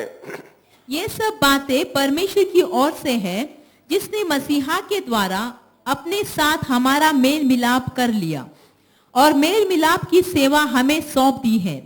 अर्थात परमेश्वर ने मसीहा में होकर अपने साथ संसार का मेल मिलाप कर लिया और उनके अपराधों का दोष उन पर नहीं लगाया, और उसने मेल मिलाप का वचन हमें सौंप दिया है। ಆತನು ಕ್ರಿಸ್ತನ ಮೂಲಕ ನಮ್ಮನ್ನು, ಇಲ್ಲಿ ನೋಡ್ತೆ, ದೇವರು ಕ್ರಿಸ್ತನ ತನ್ನ ಮಗನಾದ ಯೇಸು ಕ್ರಿಸ್ತನ ಮೂಲಕ ನಮ್ಮನ್ನು ಜನರಿಗೆ ತನಗೆ ಅಂದರೆ ದೇವರಿಗೆ ಸಮಾಧಾನ ಪಡಿಸಿಕೊಳ್ಳುವಂತಹ ವಿಷಯ ಅಥವಾ ಸೇವೆ ಅಂತ ಹೇಳ್ತೇವೆ. और यहाँ हम देखते हैं कि परमेश्वर यीशु मसीह के द्वारा हमें मेल मिलाप करने की सेवकाई। Praise the Lord. प्रभु की स्तुति हो। ಆ ಸಮಾಧಾನ ವಿಷಯ ಏನಂದ್ರೆ, ನಮ್ಮ ಅಪರಾಧಗಳನ್ನು ನಮ್ಮ ಮೇಲೆ ಹಾಕದೆ ಆತನ ಮೇಲೆ ಹಾಕಿ ನಮ್ಮೊಂದಿಗೆ ದೇವರು ಸಂಧಾನ ಪಡಿಸಿದ ಗುಡ್ ನ್ಯೂಸ್. और यह मेल मिलाप का विषय क्या है कि हमारे अपराधों को उसने हमारे ऊपर नहीं डाला, बल्कि अपने पुत्र यीशु मसीह के ऊपर डाल दिया और हमें मेल मिलाप कराया। ನಾವು ನೋಡ್ತೇವೆ ಇಲ್ಲಿ ದೇವರ ಪ್ರೀತಿ ಮತ್ತು ಆತನ ಕರುಣೆ ನಮಗೆ ಮನುಷ್ಯ ಕುಲಕ್ಕೆ ಒಂದು ಹೊಸವಾದ ನೂತನ ಮಾರ್ಗವನ್ನು ಸಿದ್ಧಪಡಿಸಿತು. हम देखते हैं परमेश्वर का प्रेम और उसकी करुणा जो है मानव जाति के लिए एक नया मार्ग सिद्ध किया. ಹಾಲೆಲೂಯಾ. हालेलुया. ಆ ಮಾರ್ಗ ಅಂದ್ರೆ ಆತನು ಕಳಿಸಿದಂತ ಯಜ್ಞದ ಕುರಿ ಯೇಸು ಕ್ರಿಸ್ತನು. और वो मार्ग कौन है? हम देखते हैं कि उसने भेजा हुआ यीशु मसीह जो यज्ञ का मेमना है. ಹಾಲೆಲೂಯಾ. हालेलुया. ಯೇಸು ಕ್ರಿಸ್ತನು ನಮ್ಮ ಪಾಪವನ್ನು ಹೊತ್ತುಕೊಂಡು ನಮ್ಮ ಪಾಪದ ಬಿಡುಗಡೆ ಕೊಡುವಂತೆ ಬಂದ ಯಜ್ಞದ ಕುರಿ. और यीशु मसीह हमारे पापों को उठाकर हमें पापों से छुटकारा देने के लिए आया हुआ यज्ञ का मेमना है. ಹಾಲೆಲೂಯಾ. हालेलुया. ಅಂದು ನಾವು ನೋಡ್ತೇವೆ ಮೋರಿಯಾ ದೇಶದಲ್ಲಿ ಪ್ರದೇಶದಲ್ಲಿ ಆ ಬೆಟ್ಟದಲ್ಲಿ ಅಬ್ರಾಹ್ಮನಿಗೆ ದೇವರು ಒಂದು ಹೊಸ ಮಾರ್ಗವನ್ನು ತೋರಿಸಿದನು. और हम देखते हैं कि मोरिया उस देश में उस पहाड़ में अब्राहम के लिए परमेश्वर एक नया रास्ता खोला. ಹಾಲೆಲೂಯಾ. हालेलुया. ಆವಾಗ ಆತನು ಕಣ್ಣು ತೆರೆಯಲು ಅಲ್ಲಿ ಒಂದು ಟಗರು ಇದ್ದದ್ದು ನಾನು ನೋಡ್ತೇವೆ.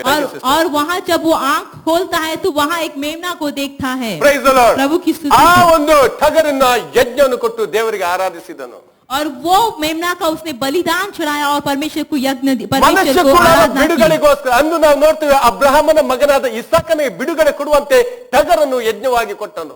और वहाँ हम देखते हैं कि अब्राहम के बेटे इसहाक को छुटकारा देने के लिए परमेश्वर ने वहाँ मेमना को दिया. ಇನ್ನು ನನ್ನನ್ನು ಮತ್ತು ನಿನ್ನನ್ನು ಬಿಡುಗಡೆ ಕೊಡುವಂತೆ ಯೇಸು ಅನ್ನುವಂತ ಆ ಕುರಿಯನ್ನು ಆತನು ಯಜ್ಞವನ್ನು ಕೊಟ್ಟನು. यहाँ आज हम देखते हैं कि आपको और हमें छुटकारा देने के लिए यीशु मसीह ऐसा जो मेमना को परमेश्वर ने बलिदान दे दिया. ಹಾಲೆಲೂಯಾ. हालेलुया. ದೇವರು ಮನುಷ್ಯಗೋಸ್ಕರ ಒಂದು ಹೊಸ ಮಾರ್ಗವನ್ನು ಸಿದ್ಧಪಡಿಸಿದನು. परमेश्वर ने मानव जाति के लिए एक नए मार्ग को सिद्ध किया यीशु मसीह के ಹಾಲೆಲೂಯಾ. द्वारा. ಇದರ हालेलुया. ನಿಮಿತ್ತವಾಗಿ ನಾವು ಆಶೀರ್ವಾದ ಭರಿತರು ಆಗಿ ನಾವು ಜೀವಿಸಬಹುದು. और इसके द्वारा हम आशीषदायक होकर जी सकते हैं. Praise the Lord. प्रभु की स्तुति हो. ಹಾಲೆಲೂಯಾ. ಸಂತೋಷವುಳ್ಳವರು ಹಾಲೆಲೂಯಾ ಮಾತ್ರ ದೇವರಿಗೆ ಹಾಲೆಲೂಯಾ ಹೇಳುವ. और जो खुश है वो परमेश्वर को हालेलुया कहेंगे. ಪ್ರಕಟಣೆ ಪುಸ್ತಕದ 1ನೇ ಅಧ್ಯಾಯದ 6-7 ವಚನ. और प्रकटीकरण की किताब में पहला अध्याय का 6 और 7 वचन. ದಯಮಾಡಿ ನಿಮ್ಮ ಕಾನ್ಸಂಟ್ರೇಷನ್ ಅನ್ನು ಇಲ್ಲಿ ತಕ ಬನ್ನಿರಿ. ಧ್ಯಾನಿಸಿರಿ दया ನನ್ನನ್ನು. करके आप ध्यान दीजिए ಆಲಿಸಿರಿ ನನ್ನನ್ನು. और मुझे सुन लीजिए. Praise the Lord. प्रभु की स्तुति हो. ನಿಮಗೆ 2 ಸೆಕೆಂಡ್ ನಾನು ಸಮಯ ಕೊಡ್ತೇನೆ, ಸ್ವಲ್ಪ ನಿಮ್ಮನ್ನು ಸುಧಾರಿಸಿಕೊಳ್ಳಿರಿ.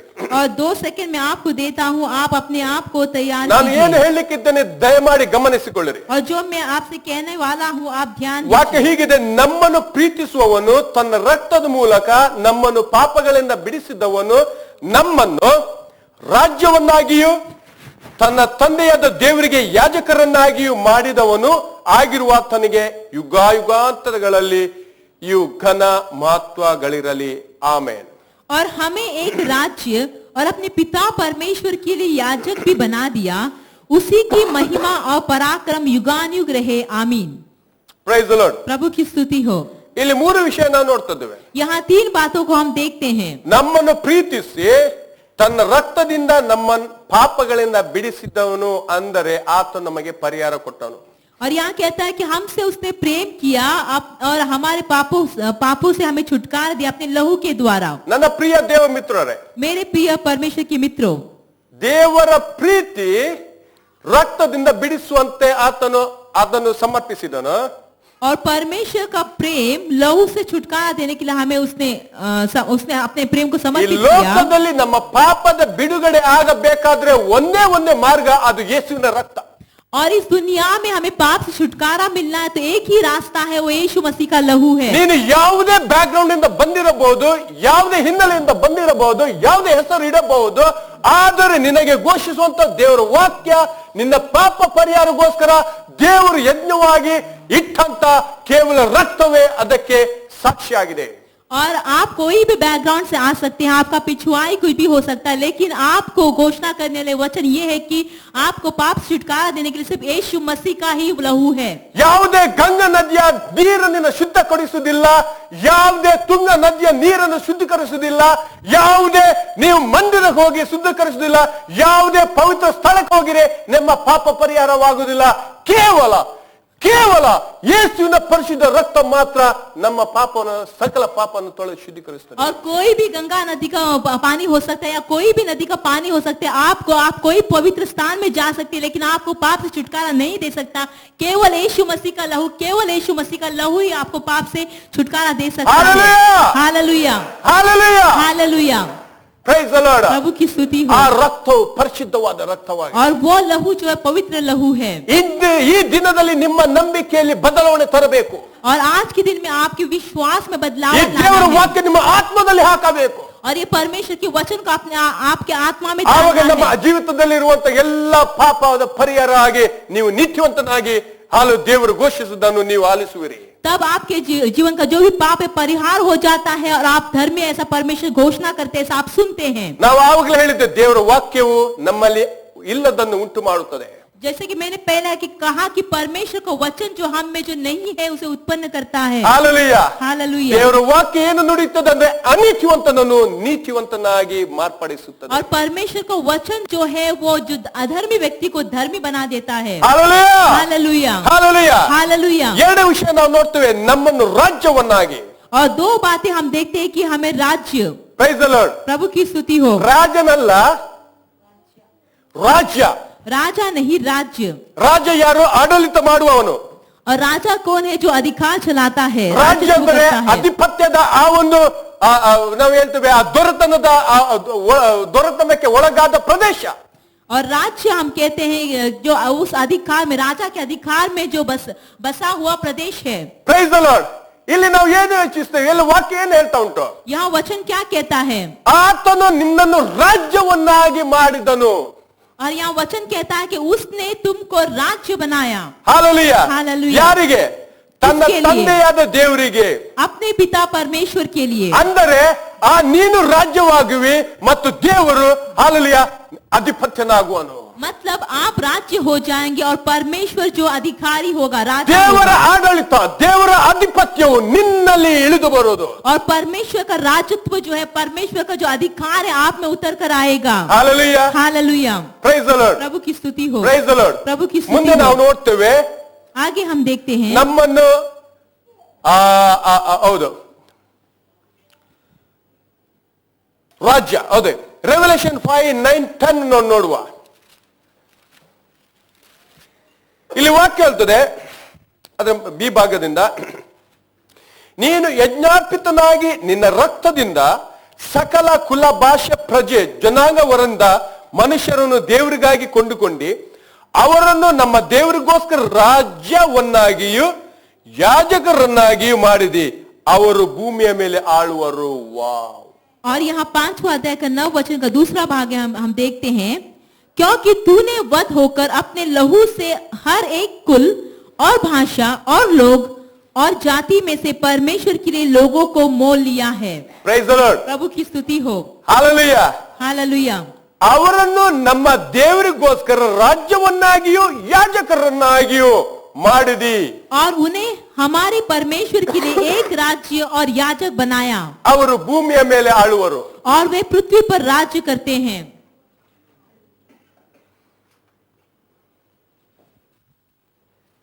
ಏನಾದ್ರೂ ಆಶೀರ್ವಾದ ಆಗ್ತಾ ಉಂಟಾ? क्या आशीष आप पा रहे हैं? ನಿಮ್ಮ ಅಧಿಕಾರ ಗೊತ್ತಾ ನಿಮ್ಗೆ ಯಾವುದು? आपका अधिकार आपको मालूम है? ಯಾರ ಮಕ್ಕಳು ನೀವು? ಯಾರಾಗಿದ್ದೀರಿ? किसके बच्चे हैं आप? क्या हैं? Hallelujah. Praise the Lord. Christianity is not a weak religion, no.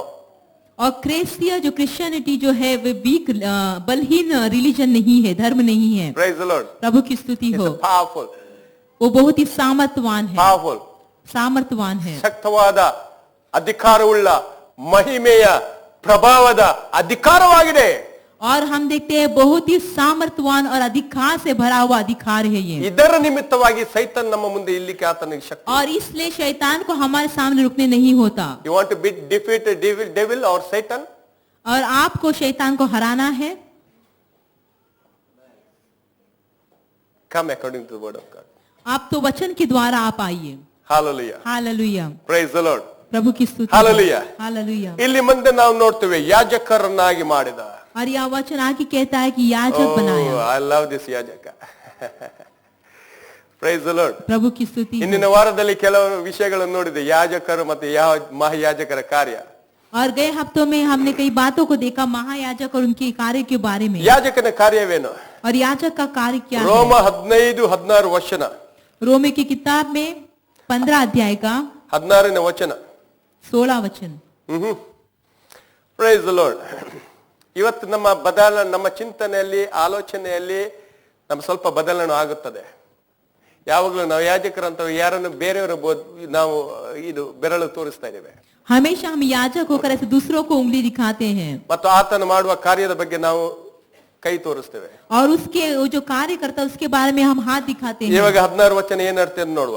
16 वचन क्या कहता है? 16 ವಚನ 15 अध्याय का 16 वचन. ಓಕೆ, ಯಾಕಂದ್ರೆ ನಾನು ಅನ್ಯ ಜನರಿಗೋಸ್ಕರ ಯೇಸು ಕ್ರಿಸ್ತನ ಸೇವಕನಾಗುವುದಕ್ಕೆ ನನಗೆ ದೇವರ ಅನುಗ್ರಹವಾಯಿತು. ನಾನು ದೇವರ ಸುವಾರ್ತೆಯ ಸೇವೆಯನ್ನು ಯಾಜಕ ಸೇವೆ ಎಂಬಂತೆ ನಡೆಸಿ ಅನ್ಯ ದೇಶಸ್ಥರೆಂಬ ಕಾಣಿಕೆಯು ಪವಿತ್ರಾತ್ಮನ ಮೂಲಕವಾಗಿ ಪವಿತ್ರವಾಗಿದ್ದು ದೇವರಿಗೆ ಸಮರ್ಪಕವಾಗುವಂತೆ ಯತ್ನಿಸುವವನಾಗಿದ್ದೇನೆ.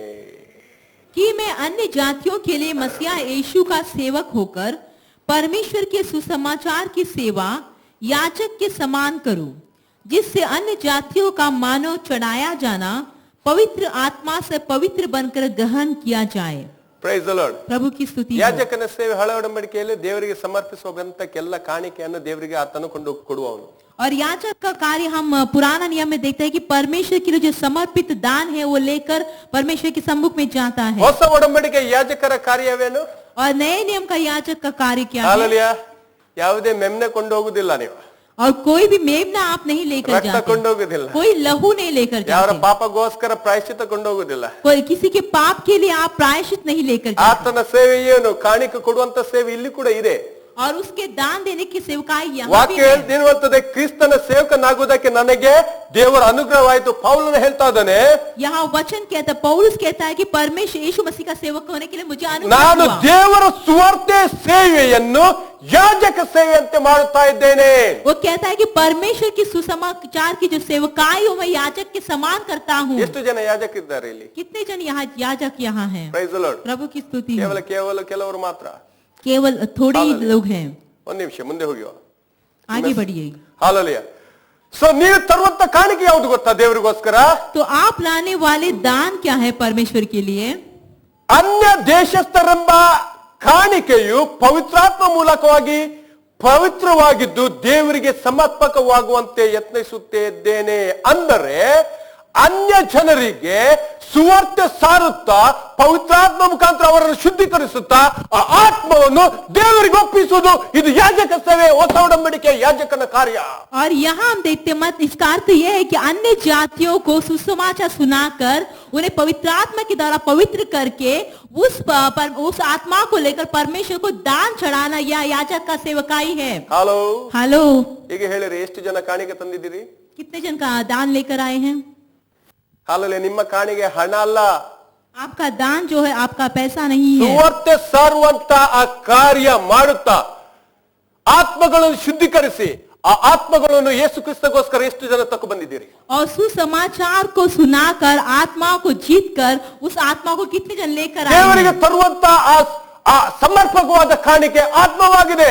और परमेश्वर को समर्पित करने के लिए लाने वाला दान जो है वो आत्मा है. ಹಾಲೆಲೂಯಾ. हालेलुया. ಈಗ ಹೇಳಿರಿ, ನಾನು ಯಾಜಕನು.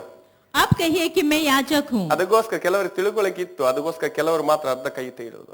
और इसलिए कोई जानना था, इसलिए थोड़े लोगों ने हाथ आधा किया था. ದೇವರ ವಾಕ್ಯದ ಅನುಸಾರವಾಗಿ परमेश्वर के वचन के अनुसार ಯಾರ್ಯಾರು ಯೇಸು ಕ್ರಿಸ್ತನ ಅಂಗೀಕರಿಸಿದ್ದಾರೋ, जो यीशु मसीह को स्वीकार किए हैं, ಯಾರ್ಯಾರು ಯೇಸು ನಾಮದಲ್ಲಿ ದೀಕ್ಷಾಸ್ನಾನ ಹೊಂದಿಕೊಂಡಿದ್ದಾರೋ, और जो यीशु मसीह के नाम से बपतिस्मा लिए हैं, ಸಭೆಯಲ್ಲಿ ಇದ್ದು ಆ ಭೋಜನದಲ್ಲಿ ಪಾಲ್ಗೊಂಡಿದ್ದಾರೋ, और जो सभा में होकर इस भोजन में भाग लेते हैं, ಅವರು ಪರಿಶುದ್ಧರು, वो पवित्र ನೀತಿವಂತರು, हैं, वो धर्मी हैं, ಅವರು ಯಾಜಕರು, और वो याजक हैं, ದೇವರು ಆರಿಸಿಕೊಂಡ ಪ್ರಜೆಯು. और परमेश्वर ने चुना हुआ प्रजा है. ಹಲೋ, ಅದು ನೀನಾಗಿದ್ಯಾ? क्या वो आप हैं? ಹಾಗಾದ್ರೆ ನೀನು ಯಾಜಕನು. तो आप याजक हैं. ಎಷ್ಟು ಕಾಣಿಕೆ ತಂದಿದ್ಯಾ? कितने दान लेकर आए हैं? Praise the Lord. प्रभु की स्तुति हो. ಎಷ್ಟು ಆತ್ಮಗಳನ್ನು ಕರ್ತನಿಗೋಸ್ಕರ ಸಮರ್ಪಿಸಿದ್ಯಾ? कितने आत्मा को प्रभु के लिए जी चुके हैं? ಫಾಸ್ಟ್ ಹೇಳಿಬಿಡಿ. ಹಾಲೆಲೂಯಾ. पासवान आप मत ನನ್ನ कहिए. ಪ್ರಿಯ ದೇವ ಜನರೇ, मेरे परमेश्वर के ಈ प्रिय लोगों, ಸತ್ಯತೆ ದೇವ ಜನರು ತಿಳಿಯದೆ ನಿಮಿತ್ತವಾಗಿ ಇನ್ನೂ ಕೂಡ ಸುವಾರ್ತೆ ಸಾರಲ್ಪಡುತ್ತಿಲ್ಲ. और ये सच्चाई परमेश्वर के लोग नहीं जानते, इसलिए अब तक सुसमाचार नहीं सुनाया ದೇವರ जाता. ಸ್ತೋತ್ರ. ನಮ್ಮಲ್ಲಿ ಕೆಲವರು ತಂಡಸ್ಥರು ನಮ್ಮ ಇದ್ದಾರೆ, ಅವರು ದಿನಾಲು ಸುವಾರ್ತೆಗೋಸ್ಕರ ಹೋಗ್ತಾ ಇದ್ದಾರೆ. परमेश्वर का नाम का धन्यवाद। और हम में कोई लोग हैं जो हमेशा जाते हैं सुसमाचार सुनाने। ಅಂತವರಿಗೆ ಆವಾಗಲೂ ಕೂಡ ಹೇಳಿದ್ದೇನೆ, ಇವತ್ತಿಗೂ ಕೂಡ ಹೇಳ್ತಾ ಇದ್ದೇನೆ, ಕೇವಲ ಸುವಾರ್ತೆ ಸಾರಿದ್ರೆ ಮಾತ್ರ ಸಾಲಲ್ಲ, ಅವರನ್ನು ನೀವು ಕರ್ತನಿಗೋಸ್ಕರ ಗೆದ್ದುಕೊಂಡು ಸಭೆಯಲ್ಲಿ ಸೇರಿಸಬೇಕು. ಅದು ನೀವು ಸಭೆಯಲ್ಲಿ ತರುವಂತ ಕಾಣಿಕೆ ಆಗಿದೆ. और उन्हें पहले भी मैंने कहा था, अब भी कहता हूँ, केवल सुसमाचार सुनाना काफी नहीं है, बल्कि उन्हें प्रभु के लिए प्रभु के सम्मुख में लाना जरूरी है। Hallelujah, hallelujah, hallelujah, hallelujah. So ಇದು ನಿಜವಾದ ಇದು ಸೇವೆ ಆಗಿದೆ. और ये सच्चा सेवकाई है। 1 ಪೇತ್ರ 2:9-10 और दूसरा पत्रस दूसरा अध्याय का 9 और 10वां वचन, ಅಲ್ಲಿ ನಾವು ಕೆಲವು ವಿಷಯವನ್ನು ನೋಡ್ತೇವೆ. ನಾವು ಹೆಚ್ಚು ವಿವರಣೆಯಲ್ಲಿ ಕೊಡ್ಲಿಕ್ಕೆ ಇಷ್ಟಪಡುವುದಿಲ್ಲ. ನೀವಾದರೂ ನಿಮ್ಮನ್ನು ಕತ್ತಲೊಳಗಿಂದ ಕರೆದು ತನ್ನ ಆಶ್ಚರ್ಯಕರವಾದ ಬೆಳಕಿನಲ್ಲಿ ಸೇರಿಸಿದ ಆತನ ಗುಣಾತಿಶಯಗಳನ್ನು ಪ್ರಚಾರ ಮಾಡುವವರಾಗುವಂತೆ ದೇವರಾದುಕೊಂಡ ಜನಾಂಗವು, ರಾಜವಂಶಸ್ಥರಾದ ಯಾಜಕರು, ಮೀಸಲಾದ ಜನವು, ದೇವರ ಸ್ವಕೀಯ ಪ್ರಜೆಯೂ ಆಗಿದ್ದೀರಿ. ಮೊದಲು ನೀವು ಪ್ರಜೆಯಾಗಿರಲಿಲ್ಲ, ಈಗ ದೇವರ ಪ್ರಜೆಯಾಗಿದ್ದೀರಿ. ಮೊದಲು ವಾತ್ಸಲ್ಯ ಹೊಂದಿರಲಿಲ್ಲ, ಈಗ ವಾತ್ಸಲ್ಯ ಹೊಂದಿದವರಾಗಿದ್ದೀರಿ. ನಿಮ್ಮ ಬೈಬಲ್ ಅಲ್ಲಿ ಉಂಟಾ?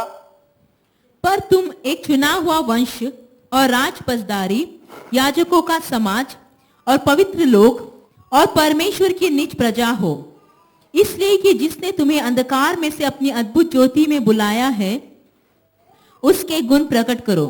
तुम पहले तो कुछ भी नहीं थे, पर अब परमेश्वर की प्रजा हो। तुम पर दया नहीं हुई थी, पर अब तुम पर दया हुई है। ಹಾಲೆಲೂಯಾ. ಕತ್ತಲು ಅಂದರೆ ಯಾವುದು? अंधकार मतलब क्या है? ಪಾಪ, ನಿರಾಶೆ, ನೋವು, ಸೋಲು, ರೋಗ, ನಿರೀಕ್ಷೆ ಇಲ್ಲದೆ ಇರುವಂತಹ ಜೀವನ. पाप, निराशा, हम देखते हैं हार और आशा नहीं ऐसा जीवन, ರೋಗ और रोग। Price the Lord. प्रभु की स्तुति हो। ಸೋಲು, ನೋವು, ಪಾಪ, ನಿರಾಶೆ, ಹಾಲೆಲೂಯಾ, ಇನ್ನೆಷ್ಟು ಯು ಕ್ಯಾನ್ ನೇಮ್ ಇಟ್. पाप, निराशा, रोग और हम देखते हैं हार का जीवन, उतना ही नहीं, कोई भी आशा नहीं ऐसा जीवन। ಅಲ್ಲಿಂದ ನಿಮ್ಮನ್ನು ಬಿಡಿಸಿ उसमें से आपको छुड़ाकर ಆಶ್ಚರ್ಯಕವಾದ ಬೆಳಕಿನ ಆ ಜೀವಿತಕ್ಕೆ, आश्चर्यकृत वो उजियाले का जीवन में ಪರಿಶುದ್ಧತೆ, ನೀತಿ, ಅಭಿಷೇಕ, ಸಮಾಧಾನ, ನಿರೀಕ್ಷೆ, ಅದ್ಭುತವಾದ ಜೀವಿತ, ಆಶೀರ್ವಾದದ ಜೀವಿತ, और आपको आशा और हम देखते हैं अद्भुत जीवन और उतना ही नहीं आशीष का जीवन अनुग्रह किया। ಆತನು ಸೇರಿಸಿದನು. उसने आपको मिला ಜಸ್ಟ್ दिया। ಚೆಕ್ ಮಾಡಿ, ಇಂಥ ವಿಷಯಗಳು ನಿಮ್ಮ ಜೀವಿತದಲ್ಲಿ ಇರುವುದಾದ್ರೆ ನೀವು ಬೆಳಕಿನ ಮಕ್ಕಳು. आपने आप में आप परख लीजिए, अगर ऐसे बात आप में है तो आप ज्योति के बच्चे हैं। ಇಲ್ಲವಾದ್ರೆ ಇನ್ನು ನೀವು ಕತ್ತಲಲ್ಲಿ ಇದ್ದೀರಾ. नहीं तो- ಕತ್ತಲಿಂದ ಬಿಡಿಸ್ಲಿಕ್ಕೆ ಇನ್ನೊಬ್ಬ ಯೇಸು ಕ್ರಿಸ್ತನ ಪ್ರಾರ್ಥಿಸಬೇಕು ನಾವು. नहीं तो अब भी आप अंधियारे में हैं और आप अंधियार से छुड़ाने के लिए और एक यीशु मसीह के लिए प्रार्थना करना चाहिए। Price the Lord. प्रभु की स्तुति हो। ಅಥವಾ ಬಿಡುಗಡೆ ಕೊಟ್ಟದ್ದನ್ನು ಅದನ್ನು ಅಂಗೀಕರಿಸಿ ಬದಲಾಯಿಸಿ ಬರುತ್ತಾರೋ. या तो आपको छुटकारा जो मिल चुका है उसे स्वीकार करते हो, आप बदलावन होकर आते हैं। ಆರಿಸಿಕೊಳ್ಳಿರಿ. आप अपने आप में चुन लीजिए। Price the Lord. प्रभु की स्तुति हो। Hallelujah, hallelujah, hallelujah. हालेलुया। ಅಪೊಸ್ತಲ ಕೃತ್ಯ 13:38 ಸೂಕ್ಷ್ಮವಾಗಿ ನಾ ಹೇಳಿಕ್ಕೆ ಇಷ್ಟಪಡ್ತೇನೆ. प्रेरित की किताब में 13 अध्याय का 38 वचन। Praise the Lord. ಹಾಲೆಲೂಯಾ. ಇಲ್ಲಿ ವಾಕ್ಯ ಹೀಗೆ ಓದ್ತದ್ದೇವೆ, ಆತನ ಮೂಲಕವಾಗಿ ಪಾಪ ಪರಿಹಾರವು ದೊರೆಯುತ್ತದೆಂಬುದು ನಮಗೆ ಸಾರಣವಾಗುತ್ತದೆಂದು ನಿಮಗೆ ತಿಳಿದಿರಲಿ. ಅಂದ್ರೆ ಯೇಸು ಕ್ರಿಸ್ತನ ಮೂಲಕ ನಮ್ಮ ಪಾಪ ಪರಿಹಾರವು ದೊರೆಯುತ್ತದೆಂಬುದು ನಿಮಗೆ ಸಾರಣವಾಗುತ್ತದೆ. इसलिए हे भाइयों, तुम जान लो कि इसी के द्वारा पापों की क्षमा का समाचार तुम्हें दिया जाता है। ಮುಂದೆ ವಾಕ್ಯ ಹೇಳ್ತದೆ, ಮೋಶೆಯ ಧರ್ಮಶಾಸ್ತ್ರದ ಮೂಲಕ ನೀವು ಬಿಡುಗಡೆ ಹೊಂದಲಾಗದ ಎಲ್ಲಾ ಪಾಪಗಳಿಂದ ನಂಬುವರೆಲ್ಲರೂ ಆತನ ಮೂಲಕವಾಗಿ ಬಿಡುಗಡೆ ಹೊಂದಿ ನೀತಿವಂತರ ಅನ್ನಿಸಿಕೊಳ್ಳುತ್ತಾರೆ. और आगे कहता है, और जिन बातों में तुम मूसा की व्यवस्था के द्वारा निर्दोष नहीं ठहर सकते थे, उन्हीं सब में हर एक विश्वास करने वाला उसके द्वारा निर्दोष ठहराता है, ಹಾಲೆಲೂಯಾ. ठहरता है। ಧರ್ಮಶಾಸ್ತ್ರದ ಮುಖಾಂತರ ನಮ್ಮನ್ನು ನಾವು ನೀತಿವಂತರನ್ನು ಹೇಳಲಿಕ್ಕೆ ಅಸಾಧ್ಯವಾದ ಸಂದರ್ಭದಲ್ಲಿ ಯೇಸು ಕ್ರಿಸ್ತನ ರಕ್ತದಿಂದ ಇವಾಗ ನಮಗೆ ನೀತಿವಂತರೆಂದು ಘೋಷಿಸುತ್ತದೆ. और व्यवस्था के द्वारा हमें धर्मी ऐसा ठहराने के लिए असंभव हुआ, इसलिए अब यीशु मसीह के लहू के द्वारा हमें धर्मी ठहराया गया। ಹಾಲೆಲೂಯಾ. ಹಾಲೆಲೂಯಾ. ಕೊಲೊಸ್ಸೆ ಲಾಸ್ಟ್ನೇ ವಾಕ್ಯವನ್ನು ಹೇಳಲಿಕ್ಕೆ ಇಷ್ಟಪಡ್ತೇನೆ. और कोलोसे की किताब में 2ನೇ ಅಧ್ಯಾಯದ 13-14 दूसरा अध्याय का 13 और 14 वचन। ಪಾಪ ಅಪರಾಧಗಳನ್ನು ಮಾಡುವುದರಿಂದಲೂ ಸುನ್ನತಿ ಇಲ್ಲದ ಶರೀರ ಭಾವದಿಂದಲೂ ಸತ್ತವರು ಆಗಿದ್ದ ನಿಮ್ಮನ್ನು ಸಹ ದೇವರು ಕ್ರಿಸ್ತನೊಂದಿಗೆ ಬದುಕಿಸಿದ್ದಾನೆ. ಆತನು ನಮ್ಮ ಅಪರಾಧಗಳನ್ನೆಲ್ಲ ಕ್ಷಮಿಸಿ ನಮ್ಮ ಮೇಲೆ ದೋಷಾರೋಪಣೆ ಮಾಡಿದಂತ ಆಜ್ಞಾ ರೂಪವಾಗಿದ್ದಂತ ಪತ್ರವನ್ನು ಕಿಡಿಸಿ ಅದನ್ನು ಶಿಲುಬೆಗೆ ಜಡಿದು ಇಲ್ಲದಂತಾಗಿ ಮಾಡಿದನು. उसने तुम्हें भी जो अपने अपराधों और अपने शरीर की कतना रहित दशा में मुर्दा थे उसके साथ जिलाया और हमारे सब पाप अपराधों को क्षमा किया और विधियों का वह लेख जो हमारे नाम पर और हमारे विरोध में था मिटा डाला Praise the Lord. और उसे क्रूस पर कीलों से जड़कर सामने से हटा दिया है. Hallelujah. हालेलुया. ನಾವು ಅಪರಾಧಿಯಾಗಿ ಸತ್ತಿದ್ದೆವು. हम अपराधी होकर मरे हुए थे. ವಾಕ್ಯ ಹೇಳ್ತದೆ ಕ್ರಿಸ್ತನೊಂದಿಗೆ ಆತನು ಬದುಕಿಸಿದನು. वचन कहता है कि यीशु मसीह के साथ उसने हमें भी जिलाया. ನಿಮಗೆ ಇಂದು ನನಗೆ ಇಂದು ಜೀವ ಸಿಕ್ಕುದಾದ್ರೆ ಅದು ಯೇಸು ಕ್ರಿಸ್ತನ ಮುಖಾಂತರ. आपको और हमको अगर जीवन मिलता है तो यीशु मसीह के द्वारा. ಹಾಲೆಲೂಯಾ. ಹಾಗಾದ್ರೆ ನಮ್ಮಲ್ಲಿರುವಂತ ಅಪರಾಧದ ಪಟ್ಟಿ ಏನು? तो हम में जो अपराधियों का लिस्ट क्या है? ಪಾಪಿ, पापी, ದೋಷಿ, दोषी, ಸುಳ್ಳುಗಾರನು, झूठा ಮೋಸ, और ಕಳ್ಳತನ, ಕೊಲೆ, ವ್ಯಭಿಚಾರ, धोखा देने वाला, चोरी करने वाला और व्यभिचार करने वाला. ಅಷ್ಟು ಮಾತ್ರ ಅಲ್ಲ, ಇನ್ನು ಎಷ್ಟಿದೆ? उतना ही नहीं और भी है.